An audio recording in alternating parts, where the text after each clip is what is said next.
Hallelujah. So ಶಕೆ ಇದೆ, ಹೊಗೆ ಇದೆ, ರೈಟ್? ವಾಕ್ಯ ಕೇಳಲಿಕ್ಕೆ ಸಿದ್ಧರಾಗಿದ್ದೀರಾ? ಎಸ್. ಸೊ ಆದ್ದರಿಂದ ನಾವು ದೇವರ ವಾಕ್ಯದ ಕಡೆಗೆ ಹೋಗೋಣ. ಸೊ ದೇವರು ನಮ್ಮೊಡನೆ ಇದ್ದಾನೆ, ಆತನು ನಮ್ಮೊಡನೆ ಮಾತಾಡುವುದಕ್ಕೆ ಶಕ್ತನಾಗಿದ್ದಾನೆ, ಆತನು ಇಷ್ಟವುಳ್ಳವನಾಗಿದ್ದಾನೆ.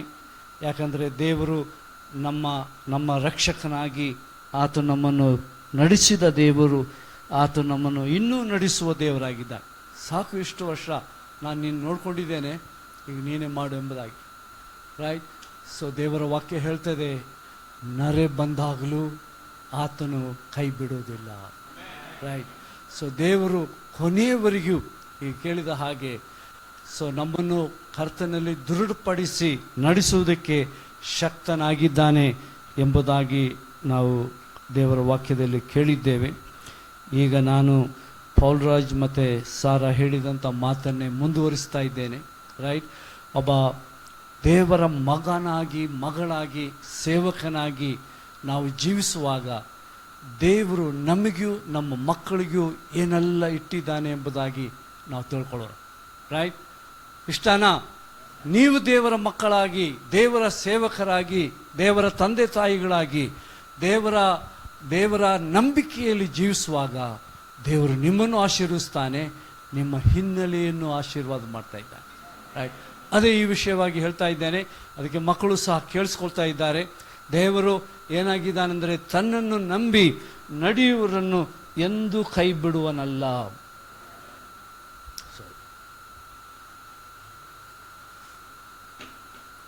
ಸಾರಿ, ಓಕೆ. ಸೊ ಅದಕ್ಕೋಸ್ಕರವಾಗಿ ನಾವು ಮೊದಲನೇದಾಗಿ ದೇವರ ವಾಕ್ಯದಲ್ಲಿ ಓದಿಕೊಳ್ಳೋಣ. ಕೀರ್ತನೆ 25:12-14 ವಚನ. ಲಕ್ಷ್ಯ ಕೊಟ್ಟು ಕೇಳಿ, ಇದು ದೇವರ ಕಾರ್ಯ ಮಾಡಲಿಕ್ಕಿದ್ದಾನೆ.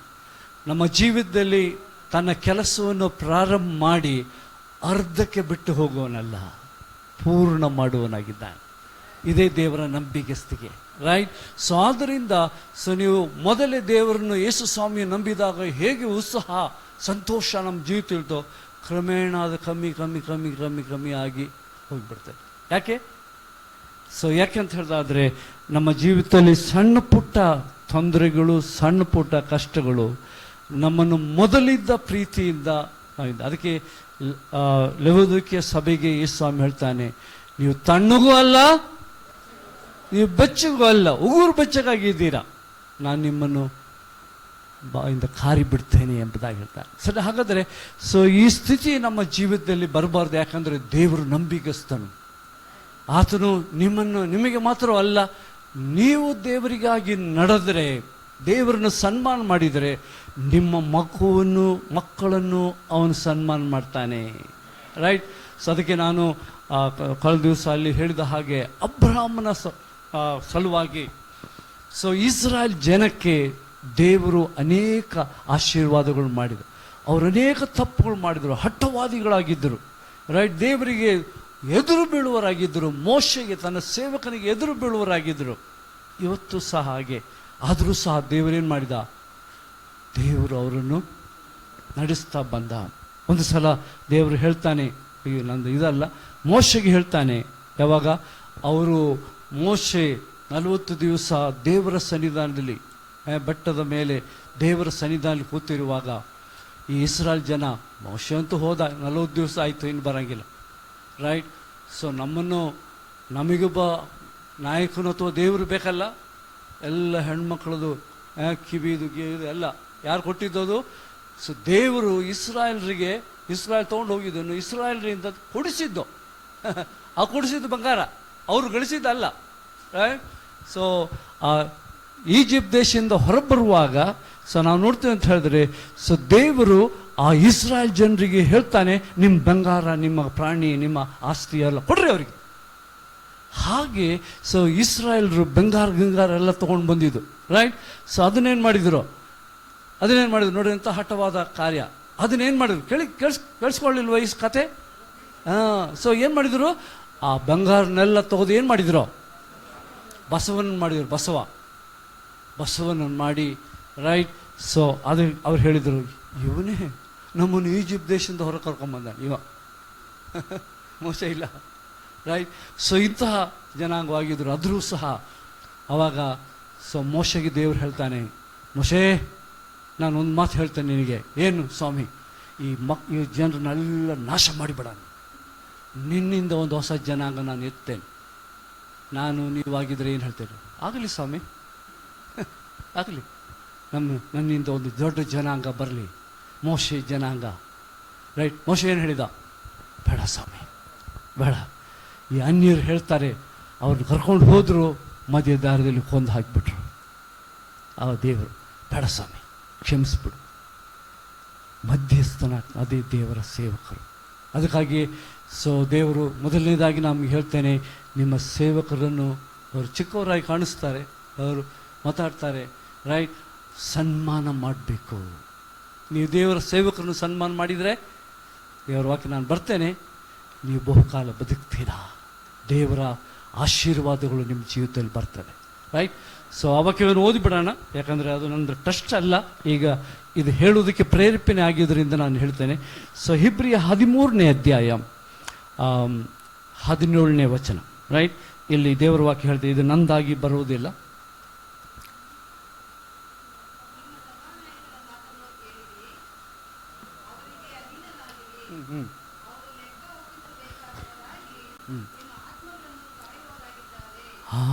ನೋಡ್ರಿ ಏನು ಹೇಳ್ತಾನೆ, ನಿಮ್ಮ ಸಭಾಪಾಲಕರನ್ನು ಮಾತನ್ನು ಕೇಳ್ರಿ, ಅವರಿಗೆ ಅಧೀನರಾಗಿರ್ರಿ, ಅವರು ನಿಮ್ಮ ಬಗ್ಗೆ ಲೆಕ್ಕ ಒಪ್ಪಿಸ್ಬೇಕು. ರೈಟ್. ಇದು ಸನ್ಮಾನವಾಗ್ತದೆ. ನೀವು ಸನ್ಮಾನಿಸುವಾಗ ಸನ್ಮಾನ ನಿಮಗೂ ನಿಮ್ಮ ಮಕ್ಕಳಿಗೂ ಬರ್ತದೆ. ನಿದ್ದೆ ಮಾಡಬೇಡ್ರಿ, ಸ್ವಲ್ಪ ಬಿಸಿ ಇದೆ, ತಂಪ ಫ್ಯಾನ್ ಕಾಲಿದೆ, ನಿದ್ದೆ ಮಾಡಬೇಡ್ರಿ, ಸ್ವಲ್ಪ ಎಚ್ಚರವಾಗಿರಿ. ಯಾಕಂದರೆ ಸೈತಾನು ಸತ್ಯವನ್ನು ಕೇಳಿಸಿ ಕೊಡಂಗಿಲ್ಲ. ನಮ್ಮ ಜೀವಿತದಲ್ಲಿ ಸತ್ಯ ಕೇಳಿದರೆ ನಾವು ಸುಧಾರಣೆ ಆಗ್ತೇವೆ. ಅದಕ್ಕೆ ನಿದ್ದೆ ಬರೋದು. ರೈಟ್. ರಾತ್ರಿ ನಿದ್ದೆ ಮಾಡಿದ್ದೇವೆ, ಆದರೆ ಈಗ ಕೂತ್ಕೊಳ್ಳೋ ನಿದ್ದೆ ಬರ್ತದೆ. ಯಾಕೆಂದರೆ ಸತ್ಯ ಕೇಳೋದು ಬೇಡ, ನೀವು ಮುಂದೆ ಹೋಗಬೇಡ, ಸುಧಾರಣೆ ಆಗೋದು ಬೇಡ. ಅದಕ್ಕೋಸ್ಕರವಾಗಿ ಹೇಳ್ತಾನೆ. 21ನೇ ವಚನ, ಅದೇ ಅಧ್ಯಾಯ. ಹಾಂ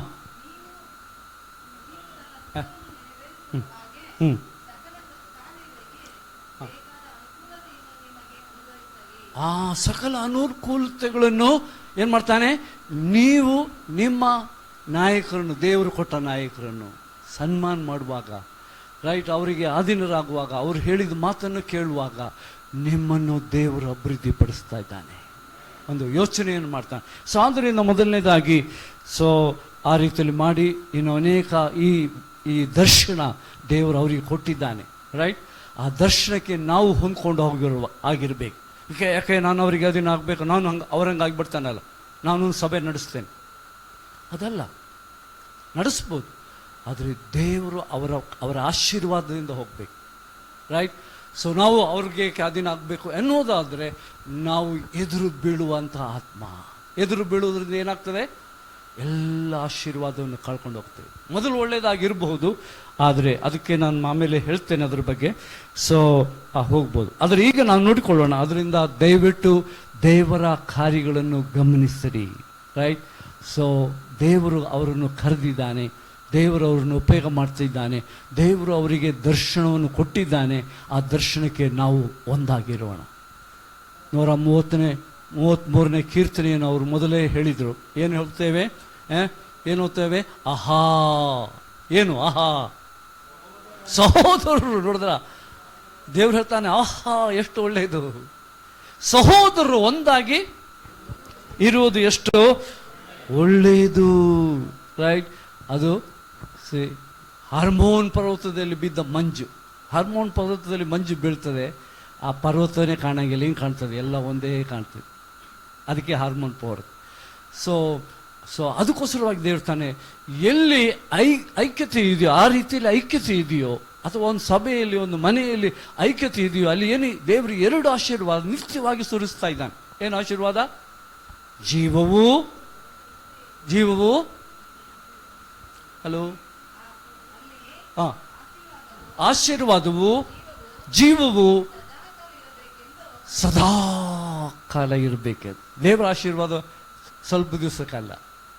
ಈ ಲೋಕದ ಜನರ ಆಶೀರ್ವಾದ ಮೊದಲು ಚೆನ್ನಾಗಿರ್ತದೆ, ಬರ್ತಾ ಬರ್ತಾ ಏನೂ ಇರೋದಿಲ್ಲ. ಆದರೆ ದೇವರ ಆಶೀರ್ವಾದ ಹಾಗೆ ಅಲ್ಲ. ದೇವರ ಆಶೀರ್ವಾದ ಅಲ್ಲಿ ಜೀವ ಇರ್ತದೆ, ಮತ್ತು ಆಶೀರ್ವಾದ ಸದಾ ಕಾಲವೂ ಇರ್ತದೆ. ರೈಟ್. ಸೊ ಅದಕ್ಕೋಸ್ಕರವಾಗಿ ನಾವು ತವಕ ಪಡುವರಾಗಬೇಕು. ಯಾಕಂದರೆ ತಾತ್ಕಾಲಿಕ ಹಿಂದೆ ಓಡುವರಾಗಬಾರ್ದು, ನಿತ್ಯತ್ವದ ಕೆಳಗೆ ನಾವು ಹೋಗಬೇಕು. ಯೇಸು ತಾತ್ಕಾಲಿಕವಾದ ಆಶೀರ್ವಾದಕ್ಕಾಗಿ ಅಲ್ಲ ನಮ್ಮನ್ನು ಕರೆದಿದ್ದು, ನಿತ್ಯವಾದ ಆಶೀರ್ವಾದ. ರೈಟ್. ಅದು ನಿಮಗೂ ನಿಮ್ಮ ಮಕ್ಕಳಿಗೂ ದೇವರು ಕೊಡುವನಾಗಿದ್ದಾನೆ. ಕೀರ್ತನೆ 25 ಓದಲಿಲ್ಲ ನಾವು, 25ನೇ ಅಧ್ಯಾಯ 12-14.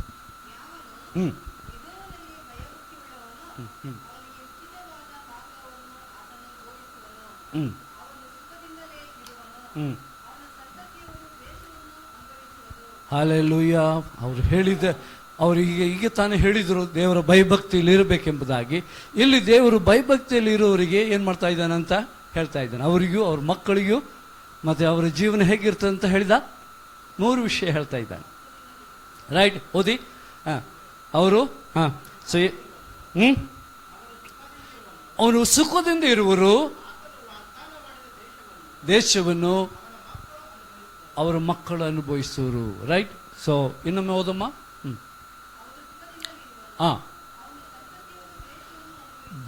ಅವ್ರ ಸುಖದಿಂದಿರುವರು, ಅವನ ಸಂತತಿಯವರು ದೇಶವನ್ನು ಅನುಭವ ಮಾಡುವರು. ಕೋಲಾರ ಆಗಲಿ, ಮುಳ್ಬಾಗಲಾಗಲಿ, ಬೇರೆ ಏನು, ಬೇರೆ ಯಾವ ಗೌಡರ ಹಳ್ಳಿ ಅಲ್ಲ, ಅದು ನಮ್ಮ ಹಳ್ಳಿ ಆಗಬೇಕು. ಯೇಸುವಿನ ಹಳ್ಳಿ ಆಗಬೇಕು. ಗೌಡರು ತೊಗೊಂಡ್ಬಿಟ್ಟಿದ್ದಾರೆ, ಯಾರೂ ಇಲ್ಲ ಅಂಥೇಳಿ ನಾವು ವಶ ಮಾಡಿಕೊಳ್ಳೋಣ. ರೈಟ್. ಗೌಡ್ರ ಹಳ್ಳಿ. ಮತ್ತೆ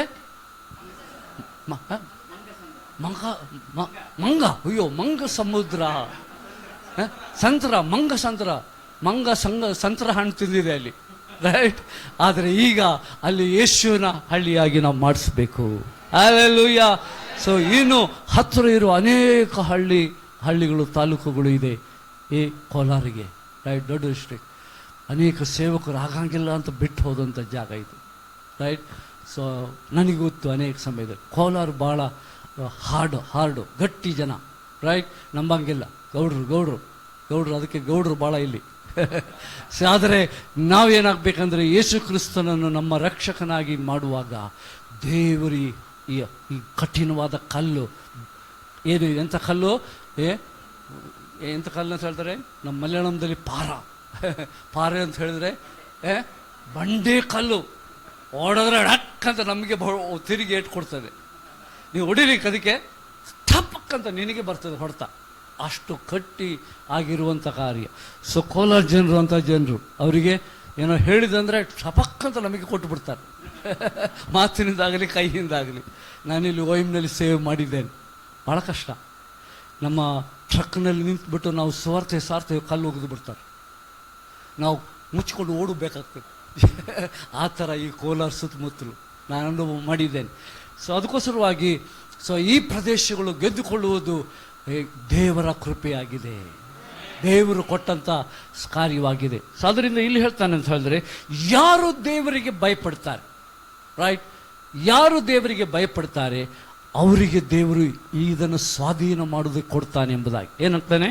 ಸೊ ಅವರು ಸುಖದಿಂದಲೇ ಇರ್ತಾರೆ, ಅವರ ಸಂತತಿಯು ಏನಾಗ್ತದೆ, ಈ ಸಂತತಿಯು ಇದನ್ನು ವಶ ಮಾಡಿಕೊಳ್ತಾರೆ. ರೈಟ್. ನಿಮ್ಮ ಸಂತತಿಯವರು, ನೀವು ಈ ದೇವರಿಗಾಗಿ ನಿಲ್ಲುವಾಗ ನಿಮ್ಮ ಸಂತತಿಯವರು ಈ ಕೋಲಾರ ಸುತ್ತಮುತ್ತಲು ಬಂಡೆ ಕಲ್ಲು ಆಗಿ ಗಟ್ಟಿಯಾದ ಸಂಗತಿಯನ್ನು ಒಡೆದು ದೇವರು ಸ್ವಾಧೀನ ಮಾಡುವುದಕ್ಕೆ ಸಾಧ್ಯವಾಗ್ತದೆ ಎಂಬುದಾಗಿ. ರೈಟ್. ಸೊ ಹಾಗೆ ದೇವರು ಮಾಡ್ತಾನೆ. ಮೊದಲನೇದಾಗಿ ತಿಳ್ಕೊಬೇಕು ನಾವು, ದೇವರ ಭಯ ಅಂದರೆ ಹೇಳಿರೇನು.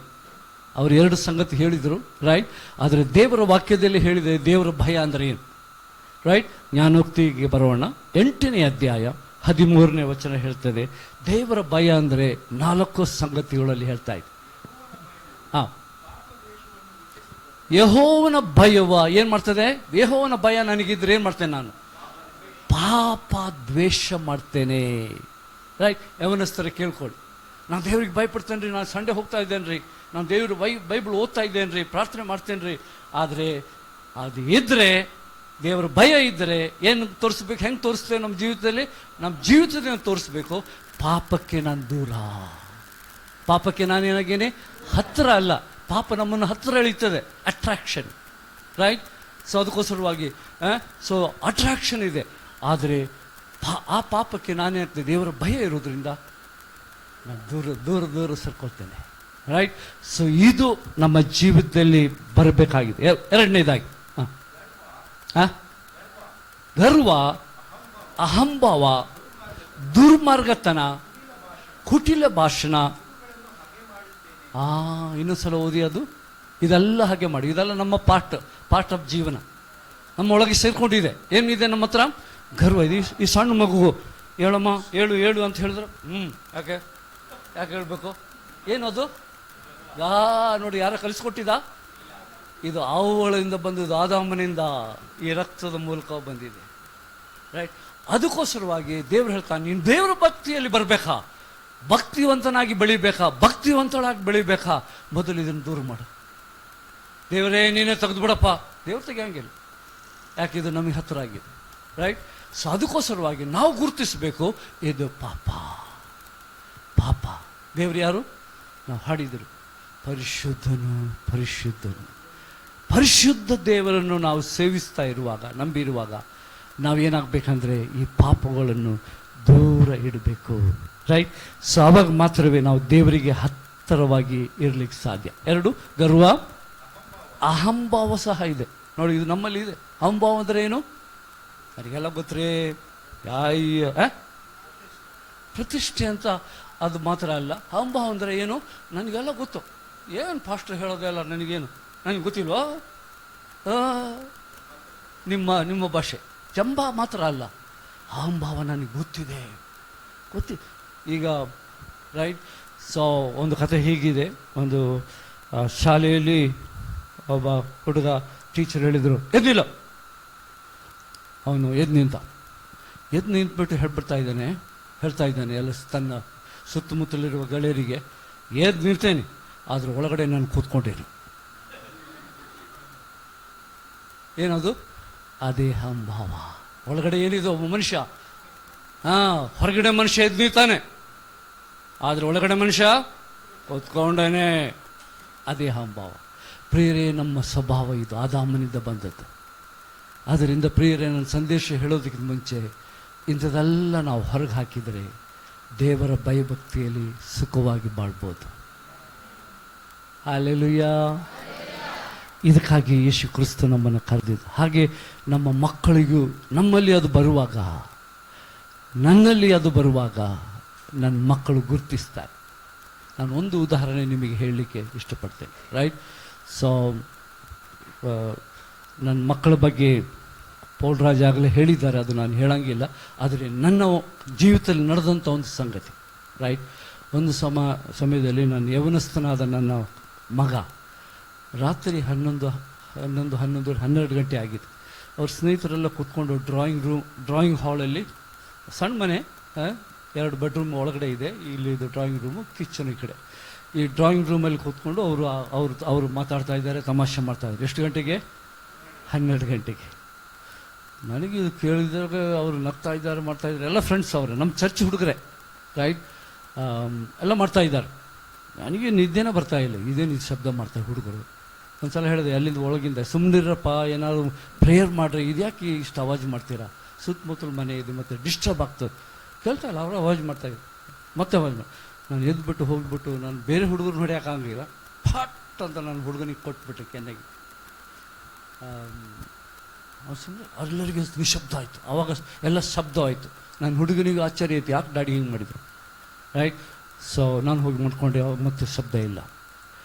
ಸೊ ನೆಕ್ಸ್ಟ್, ಇದು ಶುಕ್ರವಾರ ನಡೆದಿದ್ದು, ರವಿವಾರ ದಿವಸ ರೈಟ್ ಚರ್ಚಿನಲ್ಲಿ ಅವರೇ ವರ್ಷಿಪ್ ಎಲ್ಲ ಮಾಡೋರು ಹುಡುಗರೇ. ರೈಟ್. ಅವರೆಲ್ಲ ಮಾಡ್ತಾಯಿದ್ರು. ಮಾಡಿದ ಮೇಲೆ ನಾನು ರೊಟ್ಟಿ ಪಾತ್ರೆ ಮುರಿಯೋದಕ್ಕೋಸ್ಕರವಾಗಿ ನಾನು ಸಿದ್ಧನಾಗಿರುವಾಗ ದೇವರು ಹೇಳಿದ, ನಿಲ್ಲಿಸಲಿ, ಇಡಲಿ. ದೇವ್ರು ಹೇಳ್ತಾ, ಇಡಲಿ. ಏನು? ನೀನು ಹುಡುಗನ ಕರಿ, ಸಾರಿ ಹೇಳೋನಿಗೆ. ನನ್ನ ಮಗನಿಗೆ ನಾನು ಹಿಂಗೆ ಸಾರಿ ಕೇಳಿ ಆಗ್ತದಾ? ಗಂಗಾಧರ್ ಹೊತ್ತ ಕಾಯ್ ಆಗ್ತದಾ? ಅಲ್ಲಿ ಮುರಿಯಾಕೆ ಬಿಡಲಿಲ್ಲ. ನಾನು ಅಲ್ಲಿ ಕೂತಿದ್ದ, ಇಲ್ಲ ಬಾ, ಎಲ್ಲರೂ ನೋಡ್ತಾ ಇದ್ರು, ಏನು ಮಾಡ್ತಾರೆ, ಸಾರಿ ಅವನ ಹೆಸರು ಲೆಮ್ಮು ಅಂತ, ನಾನು ದೊಡ್ಡ ಹುಡುಗನು. ಈಗ ಅವನು ನಮ್ಮ ಬೆಲ್ಗಾಮ್ನ ನಮ್ಮ 9 ಚರ್ಚ್ ಇದೆ ಅದಕ್ಕೆಲ್ಲ ಮೇಲಧಿಕಾರಿ. ಅವನೇ ಇದೆಲ್ಲ ನೋಡ್ಕೋತಾನೆ. ಫುಲ್ ಟೈಮ್ ಪಾಸ್ಟರ್ ಆಗಿ ಕೆಲಸ ಬಿಟ್ಟು ಲೆಕ್ಚರ್ ಆಗಿದ್ದ. ಕೆಲಸ ಬಿಟ್ಟು ಈಗ ನನಗೆ ನಮ್ಮ ಬೆಲ್ಗಾಮ್ ರೀಜನ್ನ ಏನು ಮಾಡ್ತಾನೆ ಅಂದರೆ ಈ ಎಲ್ಲ ಸಭೆಗಳಿಗೂ ಪಾಸ್ಟರ್ಗಳನ್ನು ಅವನು ನಡೆಸ್ತಾನೆ, ಅದರ ಮೇಲ್ವಿಚಾರಣೆ ಮಾಡ್ತಾನೆ. ಸೊ ಹಾಗಾಗಿ ಇವತ್ತು ಅವನಲ್ಲಿ ನಾನು ಇಲ್ಲ, 3 ಚರ್ಚಿನಲ್ಲಿ ಅವನು ಪ್ರಸಂಗ ಮಾಡಬೇಕು. 2 ಚರ್ಚಲ್ಲಿ ಮರಾಠಿ ಬೇರೆ ಇದೆ, ಕನ್ನಡ ಮತ್ತು ಇಂಗ್ಲೀಷು ಸಭೆಗೆ ಅವನು ದೇವರ ವಾಕ್ಯವನ್ನು ಹಂಚಬೇಕು, ನೋಡ್ಕೊಳ್ಬೇಕು. ಸೊ ಈಗ ಆಗ ನಾನು ಅವನಿಗೆ ಏನು ಮಾಡಿದೆ ಅಂದರೆ ಅವ್ರಿಗೆ ಹೇಳಿಬಿಟ್ಟು ಒಂದು ಮುದ್ದು ಕೊಟ್ಬಿಟ್ಟೆ ಕೆನ್ನೆಗೆ. ಅವನಿಗೆ ಭಾಳ ಬೇಜಾರಾಯಿತು, ಅಳ್ತಾ ಇದ್ದ, ಹೋಗಿ ಕೂತ್ಕೊಂಡ. ಆಮೇಲೆ ಬಂದು ನಾನು ವಾಕ್ಯ ಬರೋದು. ಸೊ ಇದರ ಅರ್ಥ ಏನು ಅಂತ ಹೇಳೋದಾದರೆ ಇದೇ ಪ್ರಾಕ್ಟಿಕಲ್. ಯಾಕೆ ನಾನು ಹಂಗೆ ಮಾಡಬೇಕಾಗಿತ್ತು ಇದೆಲ್ಲರ ಮುಂದೆ? ಸೀನಿಯರ್ ಪಾಸ್ಟರ್ ನಾನು, ರೈಟ್. ಸೊ ಯಾಕಪ್ಪ ಅಂತ ಹೇಳಿದರೆ ದೇವರ ಆತ್ಮನು ಯಾರನ್ನೂ ಬಿಡಂಗಿಲ್ಲ. ತಪ್ಪು ಯೌವನಸ್ಥರು ಅವ್ರು ಎಂಜಾಯ್ ಮಾಡಲಿ, ರೈಟ್. ಅವ್ರು ನಿದ್ದೆ ಬರ್ತಾ ಇಲ್ಲ, ಅವರು ನಗ್ತಾ ಇದ್ದಾರೆ, ಮಾತಾಡ್ತಾರೆ. ನಿನಗೇನು? ನೀ ಸುಮ್ಮನೆ ಮುಖಬೇಡಲ್ಲ ಮುದುಕ. ನಿನಗೇನು? ನಿಂದು ದೊಡ್ಡ ಸ್ಥಾನ ತೋರ್ಸಕ್ಕೆ ಹೋಗಿದೆಯಾ, ರೈಟ್? ಅದು ತಪ್ಪು ಪ್ರಿಯರೇ. ಇದೇ ದೇವರು ಹೇಳುವುದು. ಈ ರೀತಿಯಲ್ಲಿ ತಪ್ಪನ್ನು ದೇವರು ತೋರಿಸಿಕೊಡುವಾಗ ನಾವು ಒಪ್ತೇವಾ? ಮುಚ್ಚಿಡಕ್ಕೆ ಶುರು ಮಾಡ್ತೇವೆ. ನಾನು ಇನ್ನೇನು ಅಲ್ಲಿ ಹೇಳಿದೆ, ರೈಟ್. ಪಾಪವನ್ನು ಮುಚ್ಚಿಡುವರಿಗೆ ಶುಭವಾಗೋಂಗಿಲ್ಲ. ಯಾಕೆ ನಾವು ಬೆಳೀತಾ ಇಲ್ಲ? ಯಾಕೆ ನಾವು ಆಶೀರ್ವಾದ ಹೊಂದ್ತಾ ಇಲ್ಲ? ಮುಚ್ಚಿಟ್ಟೇವೆ. ಮುಚ್ಚಿಡು ತೋರಿಸ್ತಾನೆ. ಪವಿತ್ರಾತ್ಮನು ಭಾಳ ಜೋರಾಗಿ ತೋರಿಸೋಂಗಿಲ್ಲ. ತೋರಿಸ್ತಾನೆ, ತಪ್ಪು ಮಾಡಿದ್ದೆ, ಹೌದು, ಸೆಟಲ್ ಮಾಡು, ರೈಟ್. ಸ್ವಾಮಿ ಹೇಳ್ತಾನೆ, ನೀವು ಕಾಣಿಕೆ ತೊಗೊಂಡ್ಬಂದು, ಕಾಣಿಕೆ ನನಗೆ ಬೇಡಪ್ಪ, ಹೋಗಿ ನಿಮ್ಮ ಸಹೋದರನೊಟ್ಟಿಗೆ ಒಂದಾಗಿ ಬಾ. ಹೆಂಡತಿಯೊಟ್ಟಿಗೆ ಜಗಳ ಮಾಡಿ ಬಂದೀಯಾ, ಇಲ್ಲಿ ಕಾಣಿಕೆ ಹಾಕಕ್ಕೆ ಬಂದಾನೆ, ಹೋಗು ಫಸ್ಟ್. ಇದು ಸ್ವಾಮಿ ಹೇಳೋದು. ಹೋಗಿ ಮಸ್ಟ್. ಇದು ದೇವರ ಪವಿತ್ರಾತ್ಮನು ಹೇಳುವಂಥ ಸಂಗತಿ. ಸೊ ಅದಕ್ಕೋಸ್ಕರವಾಗಿ ದೇವರ ಭಯ ಏನು ಹೇಳ್ರಿ? ಈಗ ಎಲ್ಲರೂ ಶಾಕ್ ಆಗಿಬಿಟ್ರಲ್ಲ, ರೈಟ್. ಇದು ದೇವರ ಕಾರ್ಯ. ಯಾಕಂದರೆ ಸೀನಿಯರ್ ಪಾಸ್ಟರ್ ನಾನು ದೊಡ್ಡವನಂತ ನಾನು ನಿಮಗೆ ಮುಂದೆ ನಾಟಕ ತೋರ್ಸಕ್ಕೆ ಬಂದಿಲ್ಲ. ತಪ್ಪು ಮಾಡ್ತೇನೆ, ರೈಟ್, ಆದರೆ ತಿದ್ಕೊಳ್ತೇನೆ. ದೇವರು ದಾವೀದನನ್ನು ಹೆಚ್ಚಾದ ರೀತಿಯಲ್ಲಿ ತನ್ನ ಹೃದಯದ ಹಾಗೆ ಪ್ರೀತಿ ಮಾಡಿದ. ಯಾಕೆ? ಏನೂ ತಪ್ಪು ಮಾಡಲಿಲ್ಲ ಅವನು ಅಂತನಾ? ಬಹಳ ತಪ್ಪು ಮಾಡಿದ, ಆದರೆ ಒಪ್ಕೊಳ್ತಾ ಇದ್ದ. ಅದಕ್ಕೆ ದೇವರು ಅವನನ್ನು ನನ್ನ ಹೃದಯದ ಹಾಗಿರುವ ಮನುಷ್ಯರಾದ ನಾವು ಎಲ್ಲರೂ ತಪ್ಪು ಮಾಡ್ತೇವೆ, ಒಪ್ಪಿಕೊಳ್ಳುವಂಥವರೇ ದೇವರ ಮನುಷ್ಯರು. ಹಲ್ಲೆಲೂಯಾ. ಅದಕ್ಕೆ ದಾವೀದನು ಆತನು ದೇವರು ಪ್ರೀತಿ ಮಾಡಿದ. ಅದಕ್ಕೆ ಇಲ್ಲಿ ದೇವರು ವಚನದಲ್ಲಿ ಆತನ ಮಗ ಸೊಲೊಮೋನ್ ಬರೀಲಿಕ್ಕೆ ಹೇಳ್ತಾನೆ, ಪಾಪವನ್ನು ಮುಚ್ಚಿಡುವರು ಶುಭ ಹೊಂದೋದಿಲ್ಲ. ಎಲ್ಲಿದೆ ಅಂತ ಗೊತ್ತಿದೆ, ನಾನು ನಿನ್ನೆ ಹೇಳಿದ್ದೇನೆ. ಜ್ಞಾನೋಕ್ತಿಯಲ್ಲಿದೆ, ಯಾವುದು? 28:13 ವಚನ, ರೈಟ್. ಇದು 8:13, ಅದು 28:13, ರೈಟ್. ಭಯಭಕ್ತಿ ಈಗಳನ್ನೆಲ್ಲ ಏನು ಮಾಡ್ತದೆ? ಹಾಗೆ ಮಾಡುವಂತಹ ಸಂಗತಿಯಾಗಿದೆ. ಹಾಗೆ ಮಾಡದೇ ಇದ್ದರೆ ನಾವು ದೇವರ ಪ್ರೀತಿಯನ್ನು ಗಳಿಸುವುದಕ್ಕೆ ಸಾಧ್ಯ ಇಲ್ಲ. ದೇವರು ನಮಗೆ ವಾತ್ಸಲ್ಯವಾದ ಪ್ರೀತಿಯನ್ನು ಅಪ್ಪಿಕೊಂಡು ಕೊಡಲಿಕ್ಕೆ ಇಷ್ಟಪಡ್ತಾನೆ. ಮಗನೇ, ಮಗಳೇ ಅಂತ ನಮ್ಮನ್ನು ಸಂತೈಸಕ್ಕೆ ನೋಡ್ತಾನೆ. ಯಾಕೆ ನಮ್ಮನ್ನು ಅಪ್ಕೊಳ್ಳೋಕೆ ಅಂಜುತ್ತಾನೆ? ನಮ್ಮಲ್ಲಿರುವಂಥ ಮುಚ್ಚಿಕೊಂಡಿರುವ ಪಾಪ ನಮ್ಮ ಹತ್ರ ಇರೋದ್ರಿಂದ ದೇವರು ನಮ್ಮ ಹತ್ತಿರ ಬರ್ತಾನೆ, ಅಪ್ಕೊಳ್ಳೋಕ್ಕಾಗ್ತಾ ಇಲ್ಲ. ಯಾಕೆ? ಪರಿಶುದ್ಧತೆ. ಅದಕ್ಕೆ ಹಿಬ್ರಿಯ 14:12 ಹೇಳ್ತಾ ಅಲ್ಲ 12:14 ಹೇಳ್ತದೆ. ಸೊ ಪವಿತ್ರತೆ ಇಲ್ಲದೆ ಯಾರೂ ದೇವರನ್ನು ನೋಡಂಗಿಲ್ಲ. 12:14, ಹಿಬ್ರಿಯ 12:14. ಎಲ್ಲರ ಸಂಗಡ, ಇದು ಮುಖ್ಯವಾದದ್ದು. ದೇವರ ಮಕ್ಕಳಂದ್ರೆ ಏನು? ಎಲ್ಲರ ಸಂಗಡ. ನಾನು ಅವ್ರ ಹತ್ರ ಮಾತಾಡೋಂಗಿಲ್ಲ ರೀ ಸರ್, ನಾನು ಅವ್ರ ಹತ್ರ ಹೆಚ್ಚು ಇಲ್ಲ. ನನಗೆ ಭಾಳ ಕಷ್ಟಪಟ್ಟಿದ್ದಾರೆ. ನಾನು ಅಷ್ಟಕ್ಕಷ್ಟೇ. ಏನು ಹೇಳ್ತದೆ ದೇವ್ರ ವಾಕ್ಯ? ಸ್ವಾಮಿ ಏನು ಹೇಳ್ತದೆ ದೇವ್ರ ವಾಕ್ಯ? ಎಲ್ಲರ ಸಂಗಡ ಸಮಾಧಾನದಲ್ಲಿ. ಎಲ್ಲರ ಸಂಗಡ, ಒಬ್ರದಲ್ಲ. ನಾವು ಕೆಲವರ ಸಂಗಡ ಸಮಾಧಾನದಲ್ಲಿ ಇದ್ದೇವೆ, ಎಲ್ಲರ ಸಂಗಡ ಈ ಸಮಾಧಾನ ಇಟ್ಕೊಳ್ಳೋಕ್ಕಾಗಂಗಿಲ್ಲ. ಹೌದು ಸ್ವಾಮಿ, ಎಲ್ಲರ ಸಂಗಡ ನಾವು ಸಮಾಧಾನದಲ್ಲಿ ಇರಲಿಕ್ಕೆ ಆಗಂಗಿಲ್ಲ, ಆದರೆ ದೇವರ ವಾಕ್ಯ ಹೇಳ್ತದೆ ಆಗಲೇಬೇಕು. ರೈಟ್? ನಾವು ಹೆಂಗೆ ಸಮಾಧಾನದಲ್ಲಿರ್ಲಿಕ್ಕೆ ಸಾಧ್ಯ? ನಮ್ಮನ್ನು ನಾವು ತಗ್ಗಿಸಿಕೊಳ್ಳುವಾಗ. ನಾನು ತಗ್ಗಿಸ್ಕೊಂಡೆ ನನ್ನ ಮಗನ ಮುಂದೆ, ಚರ್ಚಿನ ಮುಂದೆ, ಸಾರಿ. ರೈಟ್? ಸೊ ಅದಕ್ಕೇನು ಸಮಾಧಾನದಲ್ಲಿ ಇರಬೇಕಾದ್ರೆ ತಗ್ಗಿಸಿಗೆ ಬರ್ತದೆ, ಒಪ್ಪಿಕೊಳ್ಳಬೇಕಾಗ್ತದೆ. ರೈಟ್? ಇದನ್ನು ನಾವು ಏನು ಮಾಡಬೇಕಂದ್ರೆ ನಾವು ಅನುಸರಿಸಬೇಕು. ಸೊ ಆಗ ಕರ್ತನ ಭಯ, ಭಕ್ತಿ, ಪ್ರೀತಿ ನಮ್ಮ ಜೀವಿತದಲ್ಲಿ ವಾತ್ಸಲ್ಯ, ಪ್ರೀತಿ ಅಲ್ಲ ದೇವ್ರದ್ದು, ವಾತ್ಸಲ್ಯ. ವಾತ್ಸಲ್ಯ ಅಂದರೆ ಏನು? ವಾತ್ಸಲ್ಯ ಅಂದರೆ ಏನು? ವಾತ್ಸಲ್ಯ ಅಂದರೆ ಅದು ದೊಡ್ಡ ಪ್ರೀತಿ. ಪ್ರೀತಿ ಅಂದರೆ ಹಲೋ, ಐ ಲವ್ ಯು. ವಾತ್ಸಲ್ಯ ಅಂದರೆ ಅಪ್ಪಿಕೊಂಡು ಸಂಪೂರ್ಣವಾದ ಅವರ ತಪ್ಪೆಲ್ಲ ಮರೆತು ಬಿಡುವುದಕ್ಕೆ ವಾತ್ಸಲ್ಯ ಅಂತ ಹೇಳ್ತಾರೆ.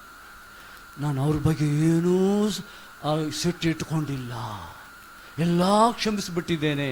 ಅದಕ್ಕೆ ವಾತ್ಸಲ್ಯ, ದೇವರು ಕೊಡುವಂಥ ವಾತ್ಸಲ್ಯ ಪ್ರೀತಿ. ಹಾಗೆ ನಾನು ನಿಮಗೆ ಅಲ್ಲಿ ಹೇಳಿದೆ, ಅದಕ್ಕೆ ನಮ್ಮ ಪಾಪವನ್ನು ಒಪ್ಪಿಕೊಳ್ಳುವಾಗ ದೇವರು ತೊಗೊಂಡೇನು ಮಾಡ್ತಾನೆ?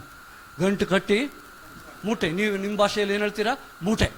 ಮೂಟೆ ಕಟ್ಬಿಟ್ಟು ಏನಾಗ್ತದೆ? ಸಮುದ್ರದ ಆಳದಲ್ಲಿ ಹೋಗಿಬಿಡು, ಮತ್ತು ಯಾರು ಅಲ್ಲಿ ತೊಗೊಂಬರಕ್ಕೆ ಹೋಗ್ಬೇಡ. ಸೊ ಆ ರೀತಿಯಲ್ಲಿ ದೇವರು ನಮ್ಮ ಪಾಪವನ್ನು ಕ್ಷಮಿಸ್ತಾನೆ, ನಮ್ಮನ್ನು ಪ್ರೀತಿ ಮಾಡ್ತಾನೆ. ಅದಕ್ಕೆ ಯೇಸುವಿನ ಪ್ರೀತಿ ವಾತ್ಸಲ್ಯವಾದ ಪ್ರೀತಿ.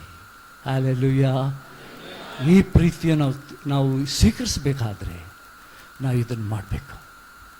ನಾವು ಎಲ್ಲರ ಸಂಗಡ ಸಮಾಧಾನದಲ್ಲಿ ಇರಬೇಕು. ಆಮೇಲೆ ನಮ್ಮ ಇರುವುದಕ್ಕೂ ಪರಿಶುದ್ಧತೆಯನ್ನು ಹೊಂದೋದಕ್ಕೂ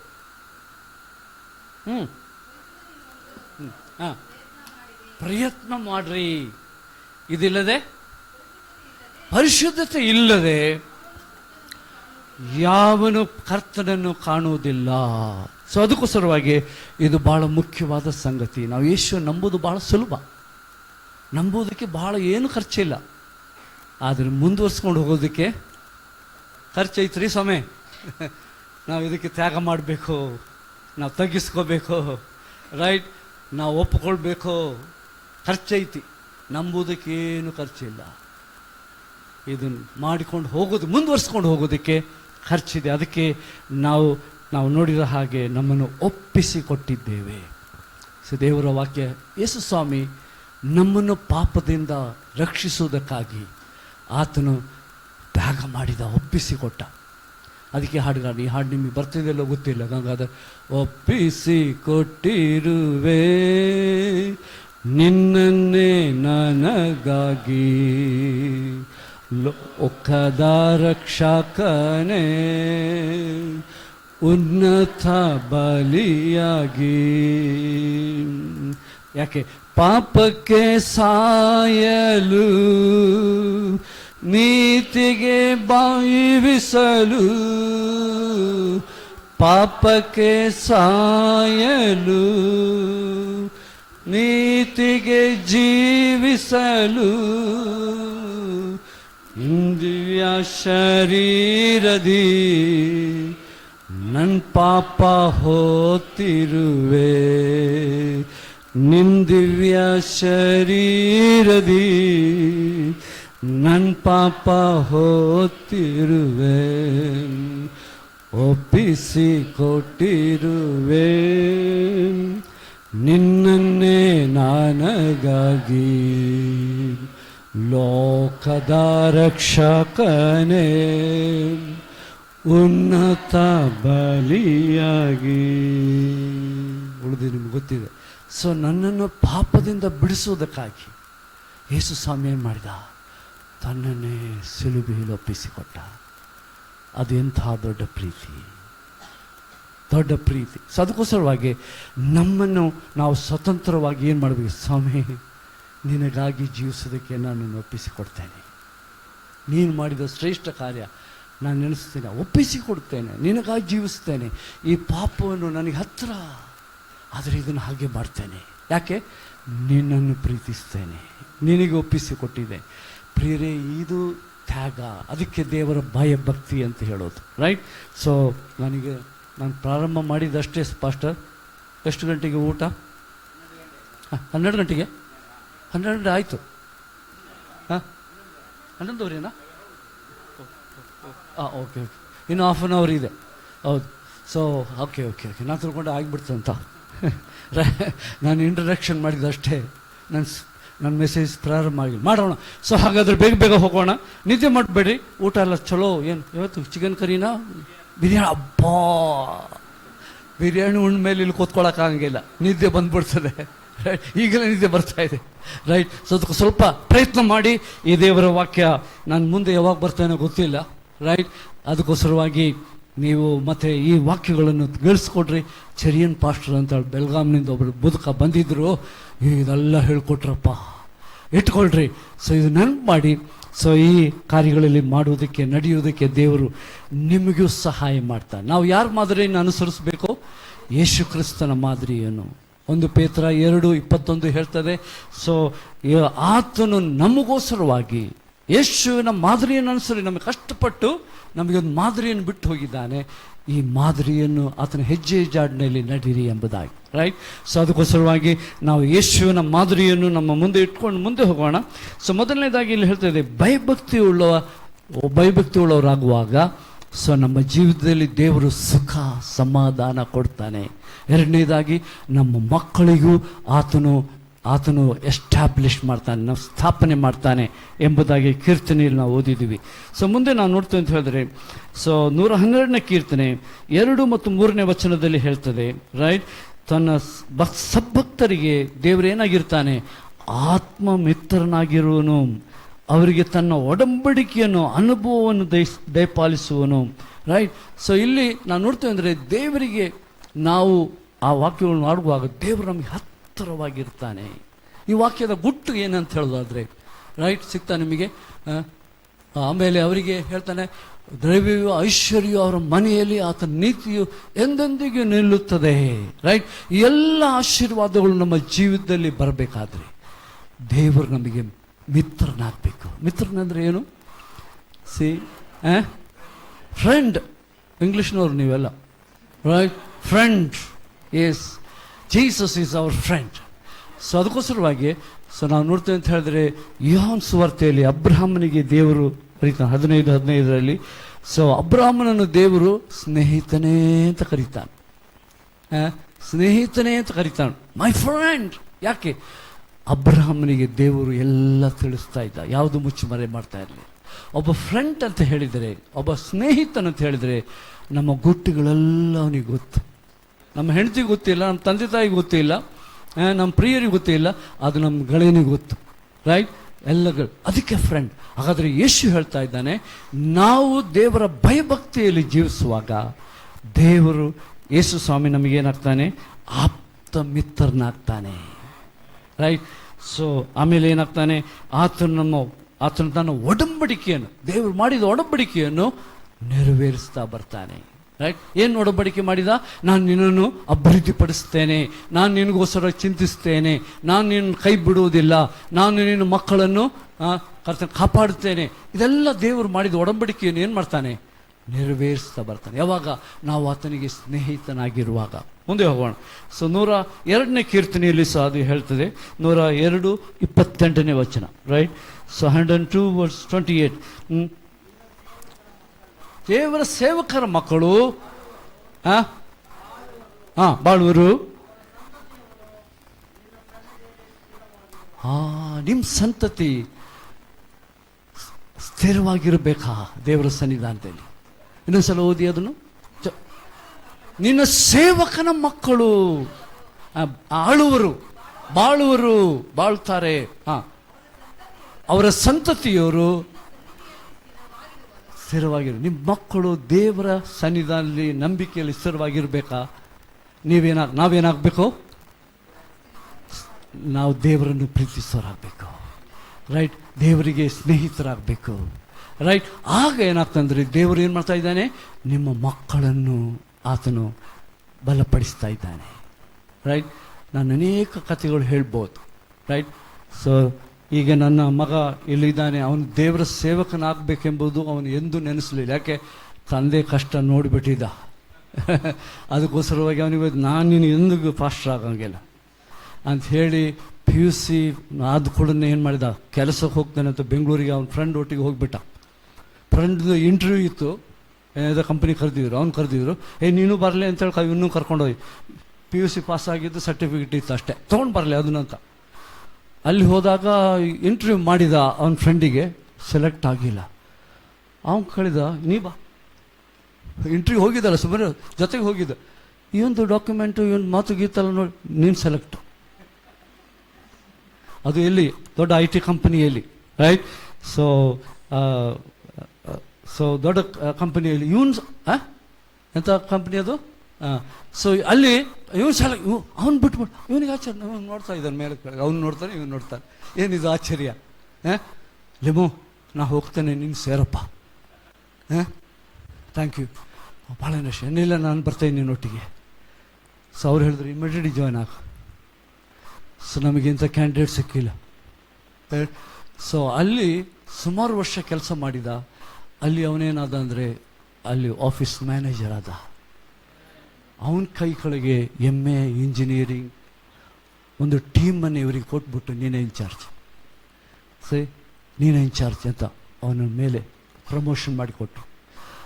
ಅವನು ನನಗೆ ಹೇಳ್ದ, ಆಯ್ತಪ್ಪ ಮಾಡು, ಚೆನ್ನಾಗಿರು, ದೇವ್ರು ಬಿಡಬೇಡ, ಚರ್ಚಿಗೆ ಹೋಗು. ಮತ್ತು ನಾನು ಮಧ್ಯದಲ್ಲಿ ಬಂದ್ಬಿಟ್ಟು ಆವಾಗ ನಾವು ನಮ್ಮ ಇಂಗ್ಲೀಷ್ ಚರ್ಚ್ ಇತ್ತು ಎಲ್ಲಿ ಅಂದರೆ ನಮ್ಮ ಬೆಂಗಳೂರಿನಲ್ಲಿ, ಅಲ್ಲಿ ಯಾವುದದು UTCಯಲ್ಲಿ ಸೇರ್ತಾಯಿದ್ರು. ಅಲ್ಲಿ ಬಂದ್ಬಿಟ್ಟು ನಮಗೆ ಒಬ್ಬ ಫ್ರೆಂಡ್ ಇದ್ದರು, ಮ್ಯೂಸಿಕ್ ಎಲ್ಲ ಬಾರಿಸ್ತಿದ್ರು, ಜಾನ್ ಅಂತ ಹೇಳಿ, ಜಾನ್ ಮತ್ತು ರೀನಾ. ಅವರಿಗೆ ಯಾವುದಕ್ಕೆ ಭೇಟಿಯಾಗಿ ಹೇಳಿದೆ, ನನ್ನ ಮಗ ಯವನಸ್ಥನಾಗಿದ್ದಾನೆ, ಸ್ವಲ್ಪ ನೋಡ್ಕೊಳ್ರಿ. ಆಯ್ತಾಯ್ತು ಪಶ್ರ, ಆಯ್ತಾಯ್ತು ಪಶ್ರ. ಅವ್ರ ಪಾಪ ಇವನಾಗಲಾಗೆ ದೇವ್ರ ಇವನಿಗೆ ಮನೆಗೆ ಕರ್ಕೊಂಡು ಹೋಗೋರು, ಎಲ್ಲ ಪ್ರೀತಿ ಮಾಡೋರು, ಎಲ್ಲ ಇದು ಮಾಡಿ ಚೆನ್ನಾಗಿ ನೋಡಿಕೊಂಡ್ರು. ಸಂಡೇ ಎಲ್ಲ ಮಿಸ್ ಮಾಡಬೇಡಪ್ಪ ಹಂಗೆ ಹಿಂಗೆ ಅಂತ ಎಲ್ಲ ಮಾಡ್ತಾ ಬಂದರು, ರೈಟ್. ಇವನು ಅಲ್ಲಿ ಚಲೋ ಇರ್ತಿದ್ದ, ನಮಗೆ ಸ್ವಲ್ಪ ದುಡ್ಡು ಕಳಿಸ್ತಿದ್ದ, ಯಾಕಂದ್ರೆ ಒಳ್ಳೆ ಪಗಾರ ಸಿಕ್ತು, ಯಾಕಂದ್ರೆ ಮ್ಯಾನೇಜರ್, ರೈಟ್. ಇವರು ಒಂದು ಟೀಮ್ ಹೆಡ್ ಆಗಿದ್ದ, ರೈಟ್. ಸೊ ಕ್ಯಾನಡಾದಕ್ಕೂ ಇಂಡಿಯಾ ಬ್ರಾಂಚಿಗೂ ಇದು ಕಮ್ಯುನಿಕೇಟ್ ಆಗಿತ್ತು. ಇವನು ತನ್ನ ಇಂಗ್ಲೀಷ್ ಚೆನ್ನಾಗಿ ಬರ್ತದೆ ಅವನಿಗೆ, ಇದನ್ನು ಮಾತಾಡಿ ಏನು ಮಾಡಿದ್ರೆ ಸೆಟ್ಲ್ ಮಾಡಿಬಿಟ್ಟ.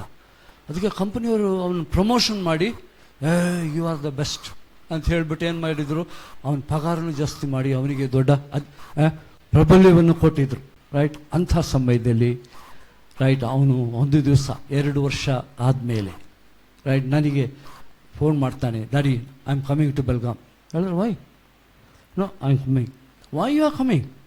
You be there man with, ನೀನು ಜಾನ್ ಇದ್ದಾರೆ, ಅಲ್ಲಿ ಚರ್ಚ್ ಇದೆ, ಕೆಲಸ ಮಾಡು, ಶನಿವಾರ ಭಾನುವಾರ 2 ದಿವಸ ರಜೆ ಇದೆ, you go to the church people, ಅಲ್ಲಿ ಹೋಗಿಬಿಟ್ಟು ಇದು ಮಾಡು, ಹಾಗೆ ಹಿಂಗೆ ಅಂತೆಲ್ಲ ನಾನು ಹೇಳಿ ಅವನಿಗೆ ಇದು ಮಾಡಿ. ಇಲ್ಲ ಐ ಆಮ್ ಕಮಿಂಗ್. ಯಾಕೆ ಬರ್ತಾ ಇದೆಯಾ? I want to serve with you. ನಾನು ಸೇವೆ ಮಾಡಬೇಕು ಅಲ್ಲಿ ಬೆಲ್ಗಾಮ್ನಲ್ಲಿ. ಅಲ್ಲೇ ಮಾಡಪ್ಪ. ಅವ್ನ ಜನರಲ್ ಮ್ಯಾನೇಜರ್ ಹೇಳಿದರು, ಸರ್ ಅವನಿಗೆ ಹೋಗಿಬಿಟ್ರೆ ನಾನು ರಿಸೈನ್ ಮಾಡ್ತಾಯಿದ್ದೆ. ಏನು ಹುಚ್ಚಪ್ಪ, ಏನು ಮಾಡ್ತಾ ಇದೆಯಾ? ನಿನಗೆ ಈ ಕಂಪನಿಯಲ್ಲಿ ಒಂದು ಭವಿಷ್ಯ ಇದೆ, you are the best, right. ಮಾಡಬೇಡ, 2 ದಿವಸ ಇದೆ, ನೀನು ಸೇವೆ ಮಾಡು, ಬೆಲ್ಗಾಮ್ ಹೋಗು, ಬೆಂಗಳೂರು ಹೋಗು, ಎಲ್ಲಿ ಬೇಕಾದ್ರೆ ಹೋಗು, 2 ದಿವಸ ರಜೆ ಕೊಡ್ತಾ ಇದ್ದೇವಲ್ಲ, ಸಾಟರ್ಡೆ ಸಂಡೇ ನೀನು ಮಾಡು. ಇಲ್ಲ ಸರ್ ನಾನು ರಿಸೈನ್ ಮಾಡಿದೆ. ಹುಚ್ಚರಾಗಿ ಮಾಡಬೇಡ, ಇಲ್ಲಿ ಬಾ ಇರು. ಆಮೇಲೆ ಅವ್ರು ಇನ್ನೊಂದು ಆಫರ್ ಮಾಡಿದರು, ಹುಬ್ಬಳ್ಳಿಯಲ್ಲಿ ನಾವೊಂದು ಬ್ರಾಂಚ್ ಇದೆ, ಅಲ್ಲಾದರೂ ಹೋಗು, ಬೆಲ್ಗಾಮಿಗೆ ಹತ್ರ. ಇಲ್ಲ ಸರ್ ನಾನು ರಿಸೈನ್ ಮಾಡಿ, ನಿನಗೆ ಬಿಟ್ಟದ್ದು. ರಿಸೈನ್ ಮಾಡಿ ಬೆಲ್ಗಾಮ್ ಬಂದ. ಏನು ಅರ್ಥ? ನಾನು ಯಾಕೆ ಹೇಳ್ತಾ ಇದ್ದೇನೆ, ನನ್ನ ಮಗನನ್ನು ನನ್ನನ್ನು ಒಬ್ಬಿಸ್ತಾ ಇಲ್ಲ.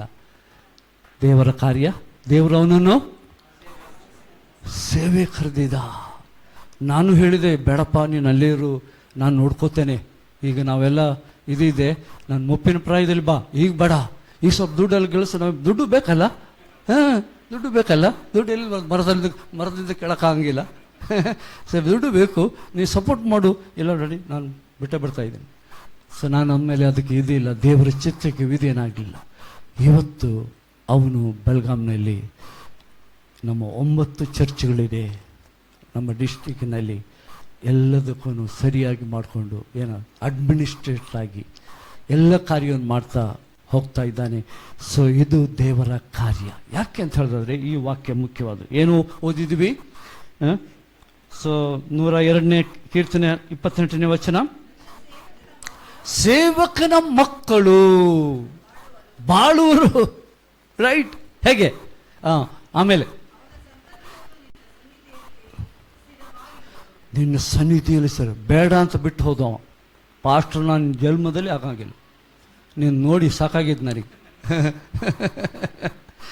ಗಂಗಾಧರ್ ಅಂತ ಹೇಳಿದವ ಈಗ ಎಲ್ಲ ಮೇಲಧಿಕಾರವನ್ನು ತನ್ನ ಕೆಲಸವನ್ನು ಬೆಳಗಾಂ ಬಂದು ಮತ್ತೆ ಅವನ ಎಜುಕೇಷನ್ ಕಂಟಿನ್ಯೂ ಡಿಗ್ರಿ ಮಾಡಿದ, BBA ಮಾಡಿದ, ಮತ್ತು ಬೇರೆ ಕೋರ್ಸ್ ಮಾಡಿದ, ಕಾಲೇಜ್ ಲೆಕ್ಚರ್ ಆಗಿ ಕೆಲಸ ಇತ್ತು. ನಾನು ಇಲ್ಲಿ ಕೆಲಸನೂ ಮಾಡ್ತೇನೆ, ಸೇವೆನೂ ಮಾಡ್ತೇನೆ. ಮಾಡು. ಈಗ ಆ ಲೆಕ್ಚರ್ ಕೆಲಸನೂ ರಿಸೈನ್ ಮಾಡಿದ. ಈಗ ನಾನು ಫುಲ್ ಟೈಮ್. ಸೊ ದೇವರ ಕಾರ್ಯ ಸೊ ಹೀಗಿರ್ತದೆ. ಏನಂತ ಹೇಳಿದ್ರೆ ಇದು ದೇವರ ಮಾತು. ಸೇವಕನ ಮಕ್ಕಳು ಬಾಳುವರು, ಹಾಳಾಗಿ ಹೋಗಂಗಿಲ್ಲ. ಯಾಕೆ? ಅದಕ್ಕೋಸ್ಕರವಾಗಿ ನಾನು ಪ್ರಿಯರೇ ನಾನು ಹೇಳೋದು, ನೀವು ದೇವರಿಗೋಸ್ಕರವಾಗಿ ನಂಬಿಗಸ್ತರಾಗಿ ಬಾಳಿದರೆ ನಿಮ್ಮ ಮಕ್ಕಳು ಬೇಡ ಅಂತ ಹೋದರು, ಈ ಲೋಕದ ಹಿಂದೆ ಓಡಿ ಬರ್ತಾರೆ ಹಿಂದೆ. ರೈಟ್? ಯಾಕಂದ್ರೆ ದೇವ್ರು ಹೇಳ್ತಾನೆ ಬಾಳ್ತಾರೆ, ಅವರು ನಾನು ಕೈ ಬಿಡಂಗಿಲ್ಲ. ರೈಟ್? ನಾನು ಅವ್ರನ್ನ ಕೈ ಬಿಡಂಗಿಲ್ಲ. ಅವರಿಗೋಸ್ಕರ ಒಂದು ಯೋಚನೆಯನ್ನು ನಾನು ಮಾಡಿದ್ದೇನೆ. ಸೊ ಅದಕ್ಕೋಸ್ಕರವಾಗಿ ಪ್ರಿಯರೇ, ಸೊ ಇವತ್ತು ನಾವು ಈ ವಾಕ್ಯಗಳೆಲ್ಲ ಏನಂದರೆ ಇದು ಸುಮ್ಮನೆ ಹೆಸರಿಗಾಗಿ ಮಾಡಿದ್ದಲ್ಲ, ಇದು ನಮಗೆ ಮಾಡಿದ್ದು. ಅದಕ್ಕೋಸ್ಕರವಾಗಿ ನಾವು ದೇವರ ಕಾರ್ಯದಲ್ಲಿ ನಿರತರಾಗುವುದಾದರೆ ಖಂಡಿತವಾಗಿಯೂ ದೇವರು ನಮ್ಮನ್ನು ಜೀವಿಸ್ತಾನೆ.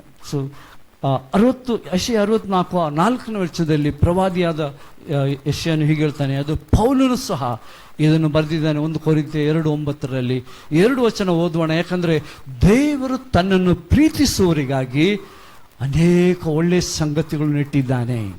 ಅದು ಏನಾಗಿಲ್ಲ, ಯಾರ ಕಿವಿಗೂ ಬಿದ್ದಿಲ್ಲ, ಯಾರ ಕಣ್ಣಿಗೂ ಕಾಣಲಿಲ್ಲ, ಯಾರ ಮನಸ್ಸಿನಲ್ಲಿಯೂ ಊಹಿಸ್ಕೊಳ್ಳಿಲ್ಲ. ದೇವರು ಏನು ಮಾಡಿದ್ದಾನೆ? ತನ್ನನ್ನು ಪ್ರೀತಿಸುವವರಿಗಾಗಿ ದೇವರು ಇಟ್ಟಿರುವಂಥ ಸಂಗತಿ ಪ್ರಿಯರೇ. ಅದಕ್ಕೋಸ್ಕರವಾಗಿ ನಾವು ನೆನೆಸಿಲ್ಲ. ನಾನು ನೆನೆಸಿಲ್ಲ ನನ್ನ ಮಗ ವಾಪಸ್ ಬಂದು ಈ ಸೇವೆಯಲ್ಲಿ ನನಗೆ ಇದು ಮಾಡ್ತಾನೆ, ಇದೆಲ್ಲ ನೋಡ್ಕೋತಾನೆ ಎಂಬುದಾಗಿಲ್ಲ. ಯಾಕಂದರೆ ಅವನು ಒಳ್ಳೆ ಕೆಲಸ ಇತ್ತು, ಪಗಾರ ಕೈ ತುಂಬ ದುಡ್ಡು ಬರ್ತಾ ಇದೆ, ಬಿಟ್ಟು ಬರ್ತಾರೆ ಯಾರಾದರೂ. ಸೊ ಆದರೆ ದೇವರಿಗೆ ಉದ್ದೇಶ ಬೇರೆ ಇತ್ತು. ಆತನ ಉದ್ದೇಶ ದೇವರು ತನ್ನ ಮಕ್ಕಳಿಗಾಗಿ. ಯಾರು ಓದ್ಬೋದಾ? ರೈಟ್.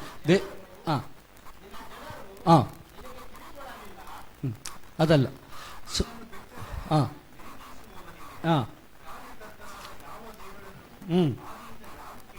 ಕೇಳಲಿಲ್ಲ. ರೈಟ್.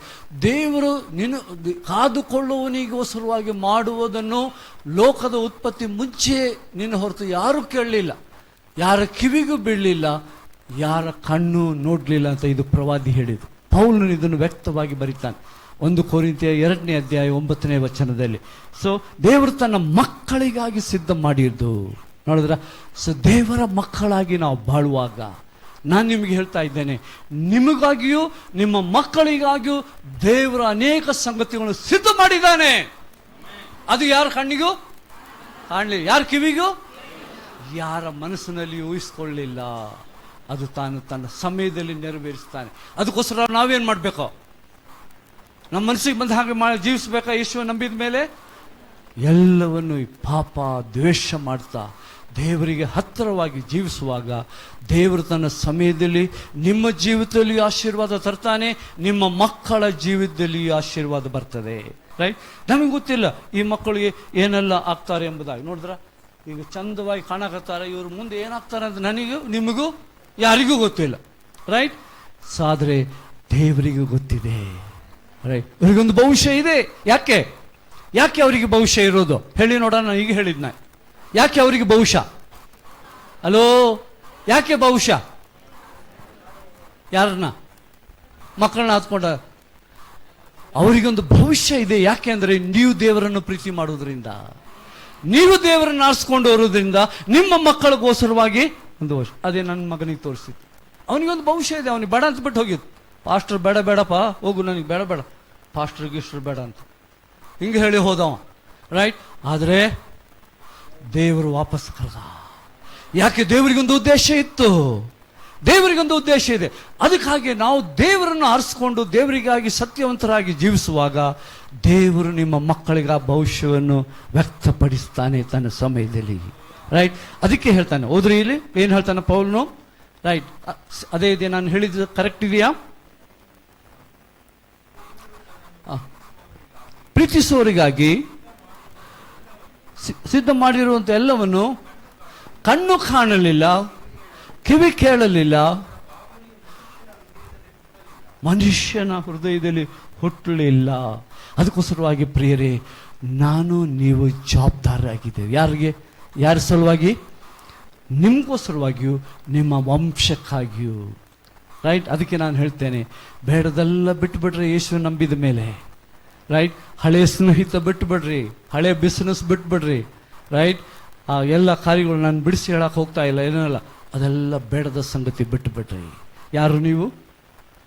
ದೇವರ ಮಕ್ಕಳಾಗಿದ್ದರಿಂದ ನಾವು ದೇವರ ಪರಿಶುದ್ಧತೆಯಲ್ಲಿ, ದೇವರ ನಂಬಿಕೆಯಲ್ಲಿ, ದೇವರ ಪವಿತ್ರತೆಯಲ್ಲಿ ಜೀವಿಸುವುದಕ್ಕಾಗಿ ಮನಸ್ಸು ಮಾಡಿದ್ದೇವೆ. ಅದಕ್ಕೋಸ್ಕರವಾಗಿ ನಮ್ಮ ಹಳೆಯ ಸ್ನೇಹಿತ ದಾರು ಮನುಷ್ಯ ಬಿಟ್ಟು ಬಿಡೋದೈತೆ. ರೈಟ್? ಸೊ ಬೇಡದ ಸ್ನೇಹಿತಗಳು ಬಿಟ್ಟು ಬಿಡೋದೈತೆ. ನಮ್ಮ ಬಾಜುವಲ್ಲಿ ಕೂತ್ಕೊಂಡು ಅನೇಕ ಸುಮ್ಮನೆ ಚಾಡಿಗೀಡಿ ಹೇಳೋದಕ್ಕಿಂತ ನಾವು ಪ್ರಾರ್ಥನೆ ಮಾಡೋದು ಒಳ್ಳೆಯದು. ಹಳೆಯದೆಲ್ಲ ಬಿಟ್ಟು ಬಿಡೋದಿದೆ. ಸೊ ಹಾಗೆ ನಾವು ಮಾಡುವಂಥ ಸಮಯದಲ್ಲಿ ಏನಾಗ್ತದೆ, ನಮ್ಮ ಮಕ್ಕಳಿಗೆ ಒಂದು ಭವಿಷ್ಯ ಇದೆ. ನಮ್ಮ ಮಕ್ಕಳಿಗೆ ಭವಿಷ್ಯ ಇದೆ. ಅದಕ್ಕೋಸ್ಕರವಾಗಿ ಪ್ರಿಯರೇ, ಈ ಸಂಗತಿಗಳನ್ನು ನಾವು ಪಾಲಿಸಬೇಕೆಂಬುದಾಗಿ ನಾವು ದೇವರಿಗೆ ನಾವು ನಡೆಯುವಾಗ ಖಂಡಿತವಾಗಿ ಕೆಲವು ವಚನಗಳಿದೆ, ನಾನು ಎಲ್ಲ ಮುಗಿಸ್ಲಿಕ್ಕೆ ಆಗುವುದಿಲ್ಲ, ಆದರೆ ನಾವು ಪ್ರಯತ್ನ ಮಾಡೋಣ. ಸೊ ದೇವರು ನಾವು ನೋಡ್ತೇವೆ 112ನೇ ಕೀರ್ತನೆ 2-3ನೇ ವಚನ ನಾವು ಓದಿದ್ದೀವಿ. ಅವರ ಸಂತಾನವು ಭೂಮಿಯಲ್ಲಿ ಪರಾಕ್ರಮಶಾಲಿಯಾಗಿರುವುದು. ರೈಟ್? ಸೊ ದೇವರಿಗೆ ಭಯಪಟ್ಟು ದೇವರಿಗಾಗಿ ಜೀವಿಸುವ ಒಬ್ಬ ತಂದೆ ತಾಯಿಗಳು, ಅವರ ವಂಶ ಹೇಗಿರ್ತದೆ? ಭೂಮಿಯ ಮೇಲೆ ಪರಾಕ್ರಮಶಾಲಿಗಳಾಗಿರ್ತಾರೆ ಅವರ ವಂಶ. ರೈಟ್?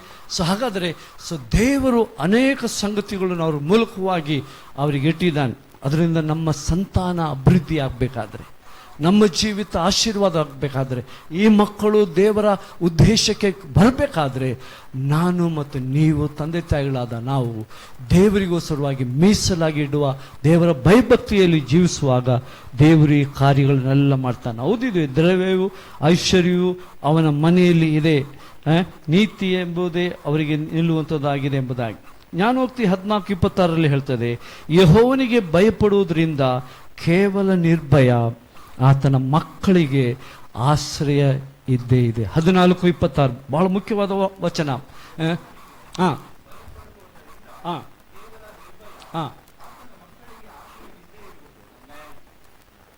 ನೋಡಿದ್ರ, ನೀವು ದೇವರಿಗೆ, ನೀವು ದೇವರಿಗೆ ಭಯಪಟ್ಟು ದೇವರಿಗೆ ಜೀವಿಸುವಾಗ ಏನಾಗ್ತದೆ? ಭಯ ಹೋಗಿಬಿಡ್ತದೆ ನಮ್ಮಿಂದ. ನಾನು ಏನು ಮಾಡಲಿ, ನನ್ನ ಮಗಳು 2 ಹೆಣ್ಮಕ್ಳು ಹುಟ್ಟುಬಿಟ್ಟಿದ್ದಾರೆ, ಇವ್ರನ್ನ ಹೆಂಗೆ ಮುಂದೆ ಏನು ಚಿಂತೆ ಮಾಡೋಕ್ಕೆ ಶುರು ಮಾಡ್ತೀರಿ. ಆದರೆ ದೇವರಿಗೆ ಭಯಪಟ್ಟು ನೀವು ಜೀವಿಸೋದಾದರೆ ಅವರಿಗಾಗಿ ದೇವರೊಂದು ಭವಿಷ್ಯ ಮಾಡಿದ್ದಾನೆ. ಅವರಿಗಾಗಿ ಒಂದು ಭವಿಷ್ಯವನ್ನು ದೇವರು ಮಾಡಿದ್ದಾನೆ. ಸೊ ಏನು ಹೇಳ್ತಾನೆ ಇಲ್ಲಿ ಕೀರ್ತನೆ, ಇಲ್ಲಿ ಹೇಳೋದಂದ್ರೆ, ಕರ್ತನ ಬಾಯು ಬಲವಾದ ಭರವಸವು ಆತನ ಮಕ್ಕಳಿಗೆ ಆಶ್ರಯವು ಇದ್ದೇ ಇರುವುದು. ರೈಟ್? ಸೊ ನೋಡಿದ್ರೆ, ಸೊ ಇದು ನಮ್ಮ ಜೀವಿತದಲ್ಲಿ ಮಾಡಬೇಕಾಗಿ. ಅದಕ್ಕಾಗಿ ತಂದೆ ತಾಯಿಗಳಾದ ಪಾಸ್ಟರ್ ಪೌಲ್ರಾಜ್ ಹೇಳಿದ ಹಾಗೆ ನಾವೊಂದು ಮಾದರಿ ಉಳ್ಳವರಾಗಬೇಕು. ಫಸ್ಟ್ ಪಾಠಶಾಲೆ ಅವರು ಮಕ್ಕಳು ಕಲಿಯೋದು ಯಾರಿಂದ? ತಂದೆ ತಾಯಿಯಿಂದನೇ. ಸಂಡೇ ಸ್ಕೂಲಲ್ಲ, ನಿಮ್ಮಿಂದನೇ ಅವರು ಫಸ್ಟ್ ಲೆಸನ್ ಕಲಿಬೇಕು. ರೈಟ್? ಸೊ ಹಾಗಾದರೆ ನನ್ನ ಮಕ್ಕಳಿಗೆ ನಾನೇ ಮಾದರಿಯಾಗಿರಬೇಕು. ನಾನು 8 ಗಂಟೆಗೆ ಎದ್ದರೆ ಅವರು 9 ಗಂಟೆಗೆ ಹೇಳ್ತಾರೆ. ನಾನು ಬೆಳಿಗ್ಗೆ 5 ಗಂಟೆಗೆ ಎದ್ದು ಪ್ರಾರ್ಥನೆ ಮಾಡಿದರೆ ಅವರು ಅದನ್ನು ಕೇಳಿಸ್ಕೊಂಡು ಎದ್ದು ಬರ್ತಾರೆ. ರೈಟ್? ಸೊ ಹಾಗೆ ನಾವು ಅವರಿಗೆ ಒಂದು ಮಾದರಿಯಾಗಿರುವಾಗ ದೇವರು ಖಂಡಿತವಾಗಿಯೂ ನಮ್ಮ ಮಕ್ಕಳನ್ನು ದೇವರ ಮಕ್ಕಳಾಗಿ ಬೆಳೆಸ್ತಾ ಬಂತ. ಯಾಕಂದ್ರೆ ವಾಗ್ದಾನ ಇದೆ, ಅವರ ಮಕ್ಕಳನ್ನು ಬಿಡೋದಿಲ್ಲ. ಇನ್ನೂ 2 ವಾಕ್ಯಗಳು ಓದಿ ನಾವು ನಿಲ್ಲಿಸೋಣ. ಜ್ಞಾನೋಕ್ತಿ 27ನೇ ವಚನದಲ್ಲಿ ಹೇಳ್ತದೆ, ನೋಡ್ರಿ, ಬಹಳ ನೀತಿವಂತನು ತನ್ನ ಯಥಾರ್ಥತೆಯಲ್ಲಿ ನಡೆಯುತ್ತಾನೆ, ಅವನು ಗತಿಸಿದ ಮೇಲೆಯೂ ಅವನ ಮಕ್ಕಳಿಗೆ ಆಶೀರ್ವಾದ ಇದ್ದೇ ಇರ್ತದೆ. ನೋಡಿ ಎಂಥ ಮಾತು. ಓದಿ. ನಡೆಯುವನು ಅವನು ಗತಿಸಿದ ಮೇಲೆಯೂ ಭಾಗ್ಯವಂತರು. ನೋಡಿದ್ರ? ಅದಕ್ಕೆ ಪ್ರಿಯರೇ, ನಾವು ಹೇಗೆ ಜೀವಿಸ್ತೇವೆ, ನನ್ನ ಹೆಂಡತಿ ಹೇಳಿದ ಹಾಗೆ ನಾವು ಏನು ಮಾಡಿದ್ದೇವೆ ಅಂತಲ್ಲ, ಹೇಗೆ ಜೀವಿಸ್ತೇವೆ ಎಂಬುದು ಭಾಳ ಮುಖ್ಯವಾದದ್ದು. ದೇವರು ನಮ್ಮನ್ನು ನೋಡೋದು ಹೆಂಗಂದರೆ, ಯೇಸು ಸ್ವಾಮಿಯನ್ನು ನಂಬಿ ನಾವು ಹೇಗೆ ಜೀವಿಸ್ತೇವೆ. ಸೊ ನೋಡಿದ್ರೆ, ಇಲ್ಲಿ ನೀತಿವಂತನು ಅವನು ಗತಿಸಿ ಹೋದ್ಮೇಲೂ ಸಹ ಅವನ ಮಕ್ಕಳಿಗೆ ಆಶ್ರಯ ಇದ್ದೇ ಇರ್ತದೆ ದೇವರಿಂದ. ನೋಡಿ, ನಂಬಿಗಸ್ತನಾದ ದೇವರು ಆಗಿದ್ದಾನೆ. ಸೊ ಆದ್ದರಿಂದ ದೇವರ ಈ ವಂಶವು ಬೆಳಿಬೇಕಾವು, ನೀತಿವಂತಮಾರ ವಂಶವು ಶುಭ ಹೊಂದುವುದು ಅಂತ ಹೇಳ್ತಾನೆ, ರೈಟ್? ಸೊ ಅದರಿಂದ ಈ ಕಾರ್ಯಗಳೆಲ್ಲ ನಾವು ಮಾಡುವರಾಗಬೇಕು ಪ್ರಿಯರೇ, ಆಗ ಖಂಡಿತವಾಗಿ ದೇವರು ಜೀವಿಸ್ತಾನೆ. ಕೊನೆಯದಾಗಿ ರೈಟ್ 37ನೇ ಕೀರ್ತನೆ 25ನೇ ವಚನ ನಾವು ಓದೋಣ. ಇಲ್ಲಿ ದಾವೀದನು ಹೇಳ್ತಾ ಇದ್ದಾನೆ, ನಾನು ಬಾಲಕನಾಗಿದ್ದೆ. ಬಾಲಕನಾದಾಗ ಏನು ಮಾಡ್ತಿದ್ದ ದಾವೀದನು? ಹೇಳಿ. ಬಾಲಕನಾಗಿದ್ದನು, ವೃದ್ಧನಂದ್ರೆ ಮುದುಕನಾಗೇನಿ.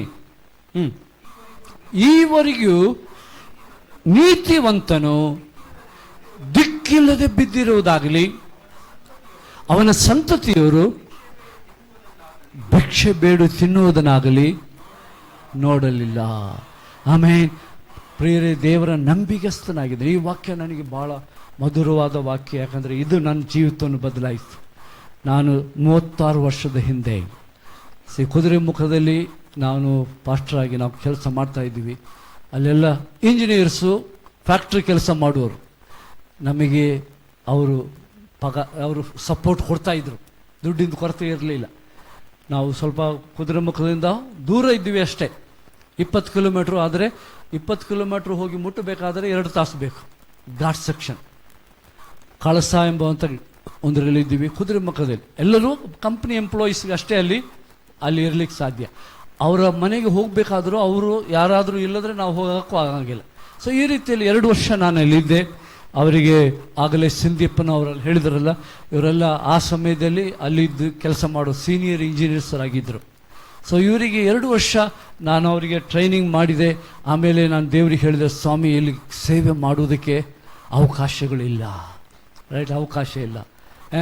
ನಾನು ಬೇರೆ ಕಡೆಗೆ ನಾನು ಎಲ್ಲಿ ಹೋಗಲಿ, ರೈಟ್? ಈಗ ನಾನು ಯೌವನಿಸ್ತನು, ನಾನು ಸುಮ್ಮನೆ ಕೂತ್ಕೊಂಡು ಪಗಾರ ಅವರು ಕೊಡ್ತಾ ಇದ್ದಾರೆ, ಉಟ್ಕೊಂಡು ಸುಮ್ಮನೆ ಕೂತು ನಾನು ಸಮಯ ಹಾಳು ಮಾಡೋದಕ್ಕೆ ಇಲ್ಲ, ನಾನು ಸೇವೆ ಮಾಡಬೇಕು, ನಾನು ಬೇರೆ ಕಡೆ ತೋರಿಸಿ. ಆಗ ದೇವರು ಬೆಲ್ಗಾಮಿಗೆ ಹೋಗು ಅಂತ ಹೇಳಿದ, ರೈಟ್?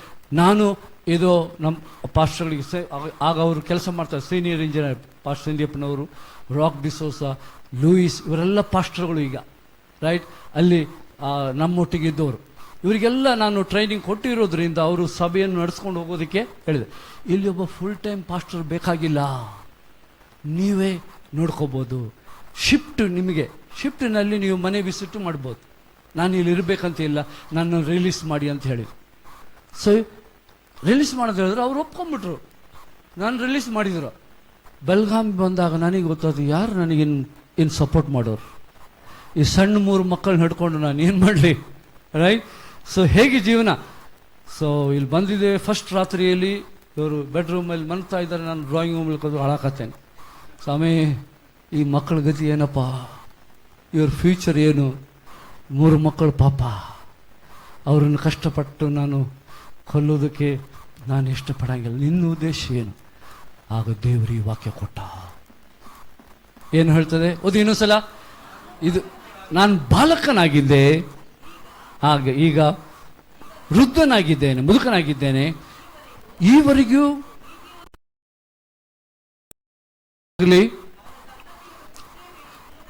ಭಿಕ್ಷೆ ಬೇಡಿ ತಿನ್ನುವುದನ್ನಾಗಲಿ ನೋಡಲಿಲ್ಲ.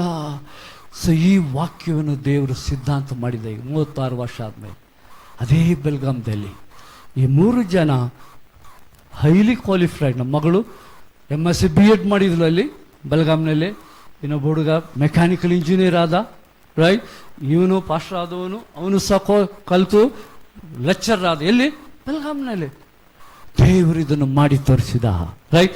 ಸೊ ಕೆಲಸ ಮಾಡ್ತಾ ಅವರು ದೇವರ ಸೇವೆಯನ್ನು ಮಾಡುವ ಹಾಗೆ ಮಾಡಿದ. ದೇವರು ಇವತ್ತು ಅನೇಕ ಸಭೆಗಳನ್ನು ಸ್ಥಾಪಿಸುವುದಕ್ಕೂ ಕಾರ್ಯ ಮಾಡಿದ. ಯಾಕೆ?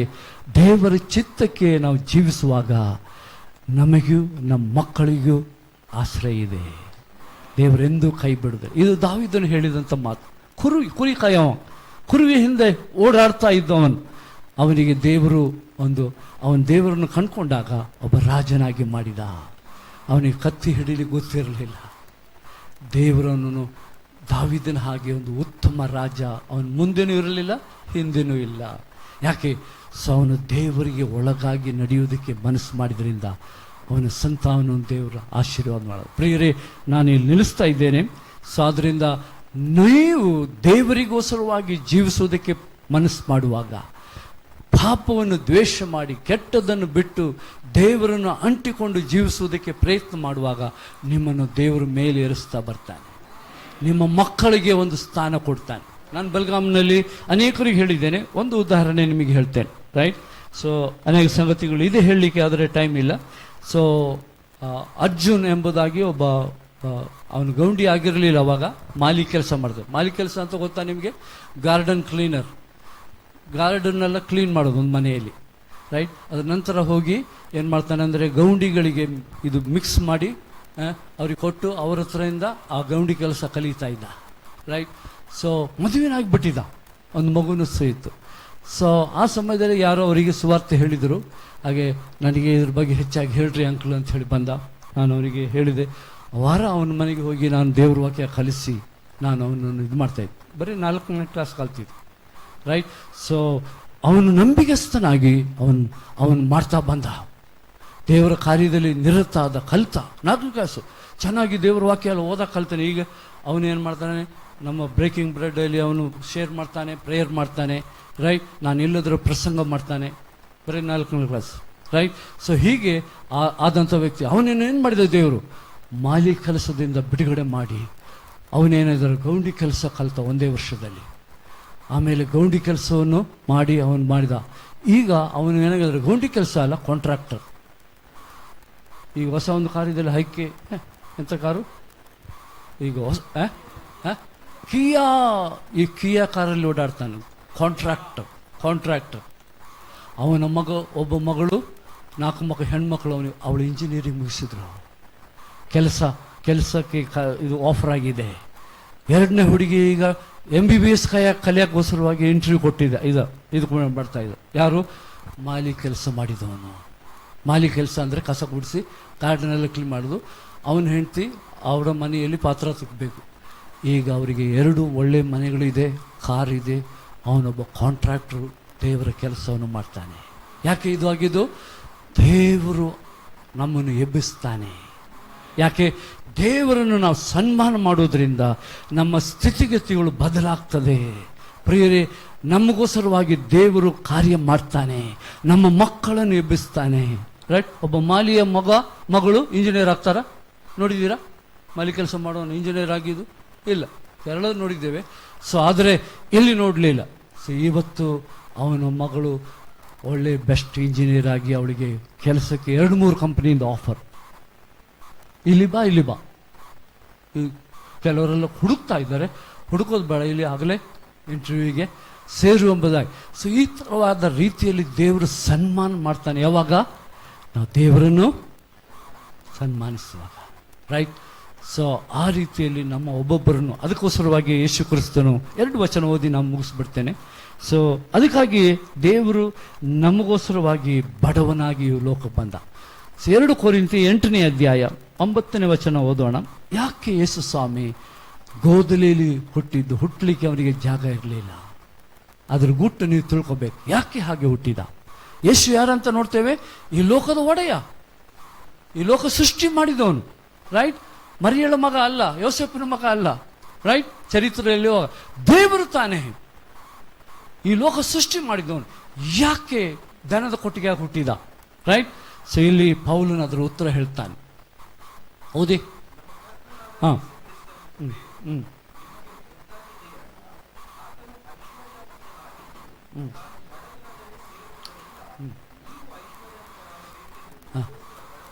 ನಿಮಗೋಸ್ಕರವಾಗಿ ಬಡವನಾದನು. ಯಾಕೆ ಯೇಸು ಬಡವನಾಗಿದ್ದು? ನನ್ನ ಕೋಟೆಯಲ್ಲಿ ಹುಟ್ಟಿದ್ದು. ನಾವು ನಡೆಸ್ಬೋದು. ಯಾಕೆ ದೇವರಿಗೆ ಛತ್ರನೂ ಇರಲಿಲ್ಲ, ಅಲ್ಲಿನೂ ಫುಲ್ಲು, ಹುಟ್ಟುವುದಕ್ಕೆ ಒಂದು ಜಾಗ ಇಲ್ಲ. ದನದ ಕೊಟ್ಟಿಗೆಯಲ್ಲಿ ಯಾಕೆ ಹುಟ್ಟಿದ? ಐಶ್ವರ್ಯವಂತನಾದ ದೇವರು ಬಡವನಾಗಿ ಹುಟ್ಟಿದ ಯಾಕೆ?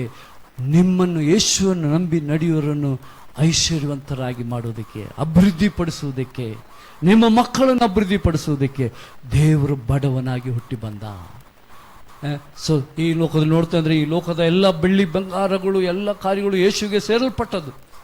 ಆಗ 2:8 ನೋಡ್ತೇವೆ, ಇದು ಎಲ್ಲ ಬಂಗಾರು ಎಲ್ಲ ಬೆಳ್ಳಿಯು ದೇವರಿಗೆ ಸೇರಿದು.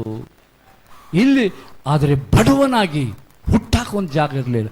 ಯಾಕಂದರೆ ಬಡವನಾಗಿ ಹುಟ್ಟಿದ ನಿಮ್ಮನ್ನು ನನ್ನ ಯಾರು ಅವನನ್ನು ನಂಬಿ ನಡೀತಾರೋ ಅವರ ಅಭಿವೃದ್ಧಿ ಪಡಿಸೋದಕ್ಕಾಗಿ.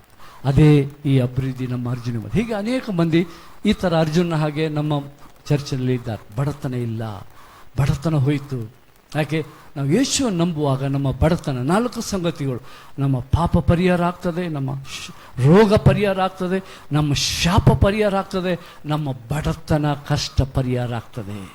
ಯೇಸುವನ್ನು ಹುಟ್ಟುವುದರಿಂದ, ಯೇಸುವನ್ನು ನಂಬುವುದರಿಂದ, ನಡೆಯೋದ್ರಿಂದ ಈ 4 ಆಶೀರ್ವಾದ ನಮ್ಮ ಜೀವಿತದಲ್ಲಿ ಬರ್ತದೆ. ನಾವು ಬಿಡುಗಡೆ ಆಗ್ತೇವೆ, ನಮ್ಮ ಕಾರ್ಯಗಳೆಲ್ಲ ಅಭಿವೃದ್ಧಿ ಆಗ್ತದೆ. ನೋಡಿ, ಜ್ಞಾನೋಕ್ತಿಯಲ್ಲಿ ಮೋಶೆ ಹೇಳ್ತಾನೆ, 2ನೇ ಅಧ್ಯಾಯ, ಜ್ಞಾನೋಕ್ತಿ ಅಲ್ಲ, ಡ್ಯೂಟ್ರಾನಮಿ ಧರ್ಮೋಪದೇಶ ಕಾಂಡ 2ನೇ ಅಧ್ಯಾಯ 7ನೇ ವಚನದಲ್ಲಿ ಹೇಳ್ತದೆ, ದೇವರನ್ನು ನಾವು ನಂಬುವಾಗ ನಮ್ಮ ಕೈ ಕೆಲಸ ಅಭಿವೃದ್ಧಿ ಆಗ್ತದೆ. ನೀವು ಯಾವುದೇ ಕೆಲಸ ಮಾಡಿ, ಮಾಲಿ ಕೆಲಸ ಮಾಡ್ರೆ ಅಭಿವೃದ್ಧಿ ಆಗ್ತದೆ, ರೈಟ್? ಸೆಕ್ಯೂರಿಟಿ ಕೆಲಸ ಮಾಡ್ರೆ ಅಭಿವೃದ್ಧಿ ಆಗ್ತದೆ. ಸೆಕ್ಯೂರಿಟಿ ಆದವನು ಅಲ್ಲಿ ಸೆಕ್ರೆಟರಿ ಆಗ್ತಾನೆ. ಆಗ್ತಾ ಸಾಧ್ಯನಾ? ಸೆಕ್ಯೂರಿಟಿ ಆಗಿದ್ದವನು ಅಲ್ಲಿ ಸೆಕ್ರೆಟರಿ ಆಗೋದಕ್ಕೆ ಸಾಧ್ಯನಾ? ಇದು ದೇವರಿಗೆ ಸಾಧ್ಯ. ಯಾಕೆ?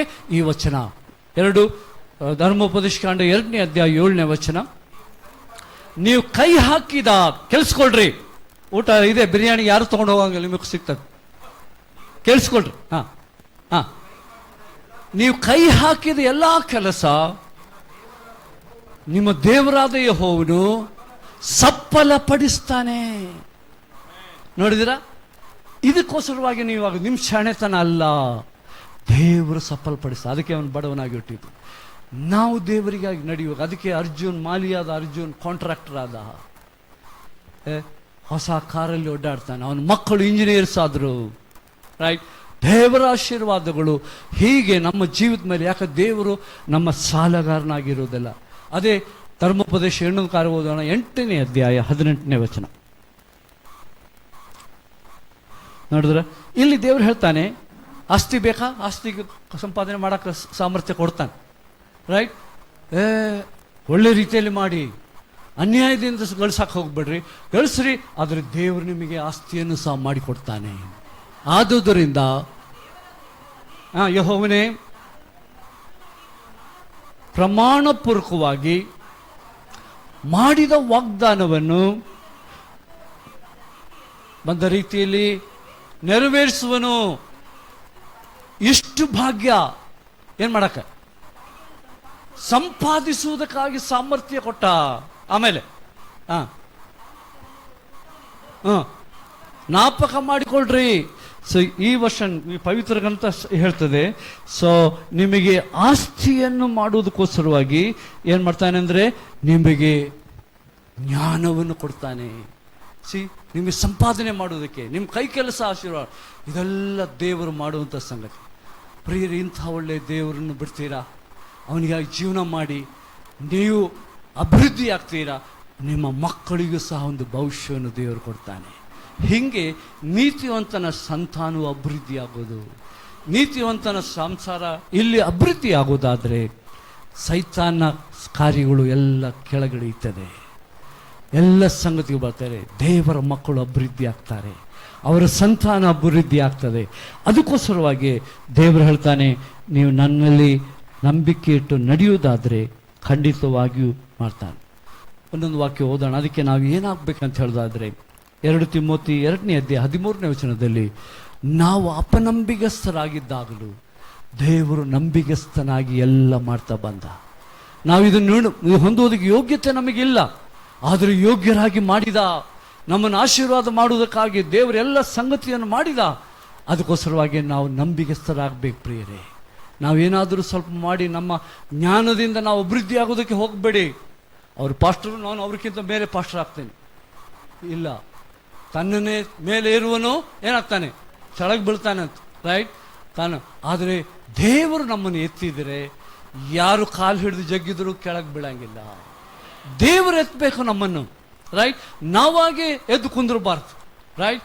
ಸೊ ಅದಕ್ಕೋಸ್ಕರವಾಗಿ ನಾವು ನಂಬಿಗಸ್ತರಾಗಿ, ದೇವರಿಗೆ ಅಧೀನರಾಗಿ, ದೇವರ ಸೇವಕರಿಗೆ ಅಧೀನರಾಗಿ, ದೇವರ ಸಭೆ ಹಿರಿಯರಿಗೆ ಅಧೀನರಾಗಿ, ನಮ್ಮ ಬಗ್ಗೆ ಅವರು ಪ್ರಾರ್ಥಿಸಿ ದೇವರ ಹೇಳುವಂಥ ಮಾತುಗಳನ್ನು ನಾವು ಅನುಸರಿಸುವಾಗ ನಮ್ಮ ಜೀವಿತದಲ್ಲಿ ಅಭಿವೃದ್ಧಿ ಬರ್ತದೆ. ದೇವರು ನಮ್ಮನ್ನು ಮೇಲೆತ್ತಾನೆ. ಸೊ ಹಾಗಾಗಿ ಪ್ರಿಯರೇ, ಇದು ದೇವರು ತನ್ನ ಮಕ್ಕಳಿಗಾಗಿ, ಅವರ ಮಕ್ಕಳಿಗಾಗಿ ದೇವರು ಇಟ್ಟಿರುವಂಥ ಈ ಸಂಗತಿಯಾಗಿದೆ. ಇದನ್ನು ದೇವರು ಆಶೀರ್ವಾದ ಮಾಡಲಿ. ನೀವು ಇದನ್ನು ನಂಬಿಕೆಯಲ್ಲಿಡ್ರಿ. ಬಿರಿಯಾನಿ ತಿನ್ನುವಾಗ ಇದನ್ನು ಮರಿಬೇಡ್ರಿ. ರೈಟ್? ಬಿರಿಯಾನಿ ಕೊಟ್ಟವ ಯಾರು? ದೇವರೇ. ಒಂದು ಹೊತ್ತು ಊಟ ಇಲ್ಲದಕ್ಕೆ ಕಷ್ಟಪಟ್ಟವರು ಅನೇಕರು ಇಲ್ಲಿ ಕೂತಿದ್ದೀರಾ. ರೈಟ್? ಇದ್ದೀರಾ. ಆದರೆ ದೇವರು ನಿಮ್ಮನ್ನು ಆಶೀರ್ವಾದ ಮಾಡಿದ, ನಿಮ್ಮ ಕೈ ಕೆಲಸ ಆಶೀರ್ವಾದ ಮಾಡಿದ, ನಿಮಗೆ ದುಡಿಮೆ ಕೊಟ್ಟ, ನಿಮಗೆ ಪಗಾರ ಕೊಟ್ಟ, ನಿಮ್ಮ ಪಗಾರ ಜಾಸ್ತಿ ಮಾಡಿದ, ಮನೆ ಕಟ್ಕೊಳ್ಳೋಂಗೆ ಮಾಡಿದ. ರೈಟ್? ಸೊ ಎಲ್ಲ ಕಾರ್ಯಗಳು ಅನೇಕ ಕಾರ್ಯ ಮಾಡಿದ. ಅದಕ್ಕೆ ನಾವು ದೇವರಿಗೆ ಕೃತಜ್ಞತೆ ಉಳ್ಳವರಾಗಿ, ದೇವರಿಗೆ ಒಳಗಾದವರಾಗಿ, ದೇವರ ಮನುಷ್ಯರಿಗೆ ಒಳಗಾದವರಾಗಿ ಸೇವೆ ಮಾಡುವಾಗ ದೇವರು ನಿಮ್ಮ ಮಕ್ಕಳನ್ನು ನಿಮ್ಮನ್ನು ಮೇಲೆತ್ತಾನೆ. ನೀವು ಹಮೇಶ ಬಡವರಾಗಿ ಇರೋಂಗಿಲ್ಲ. ನೀವು ಹಮೇಶ ಇನ್ನೊಬ್ಬರ ಮಾಲಿ ಕೆಲಸ ಮಾಡಿ ಪಾತ್ರ ತಿಕ್ಕೋರಲ್ಲ. ನೀವು ಮೇಲೆ ಬರ್ತೀರಾ. ದೇವರು ನಿಮ್ಮನ್ನು ಮೇಲೆ ತರ್ತಾನೆ. ದೇವರು ನಿಮಗಾಗಿ ಆತನು ಚಿಂತಿಸುವುದರಿಂದ ನಮ್ಮ ಎಲ್ಲ ಸಂಗತಿಯಲ್ಲಿ ನಾವು ಅಭಿವೃದ್ಧಿ ಆಗ್ತೇವೆ. ದೇವರು ನಮ್ಮನ್ನು ಅಭಿವೃದ್ಧಿ ಪಡಿಸುವುದಕ್ಕಾಗಿ ಅನೇಕ ಆಲೋಚನೆಗಳನ್ನು ಇಟ್ಟಿದ್ದಾನೆ. ಅದು ನಮ್ಮ ಜೀವಿತದಲ್ಲಿ ನಾವು ನಡೆಯುವಾಗ ನಿಮ್ಮ ಜೀವಿತದಲ್ಲಿ ನೆರವೇರಿಸ್ತಾನೆ, ನಿಮ್ಮ ಮಕ್ಕಳ ಜೀವಿತದಲ್ಲಿ ನೆರವೇರಿಸ್ತಾನೆ. ನನಗೆ ಮಾತ್ರ ಅಲ್ಲ, ಪಾಸ್ಟರಿಗೆ ಮಾತ್ರ ಅಲ್ಲ, ನಿಮಗೂ ಮಾಡ್ತಾನೆ. ದೇವರು ಪ್ರತಿಯೊಬ್ಬರಿಗಾಗಿಯೂ ಚಿಂತಿಸ್ತಾನೆ. ನೀವು ದೇವರನ್ನು ನಂಬಿದಾಗ ನಿಮ್ಮ ಬಗ್ಗೆ ಆತನು ಚಿಂತಿಸ್ತಾನೆ. ಹೆಂಗೆ ಇವ್ರನ್ನ ಆಶೀರ್ವಾದ ಮಾಡಲಿ, ಹೆಂಗೆ ಇವ್ರನ್ನ ಮೇಲ್ ತರಲಿ, ಹೆಂಗೆ ಇವರನ್ನು ಅಭಿವೃದ್ಧಿಪಡಿಸಲಿ ಎಂಬುದಾಗಿ ದೇವರು ಆಲೋಚನೆ ಮಾಡ್ತಾ ಇದ್ದಾನೆ. ನಾವು ಒಳಗಾಗುವಾಗ, ನಡೆಯುವಾಗ ಈ ಯೋಚನೆಗಳು ನಮ್ಮ ಜೀವಿತದಲ್ಲಿ ನೆರವೇರ್ತದೆ. ದೇವರ ವಾಕ್ಯಗಳನ್ನ ಆಶೀರ್ವಾದ ಮಾಡಿ.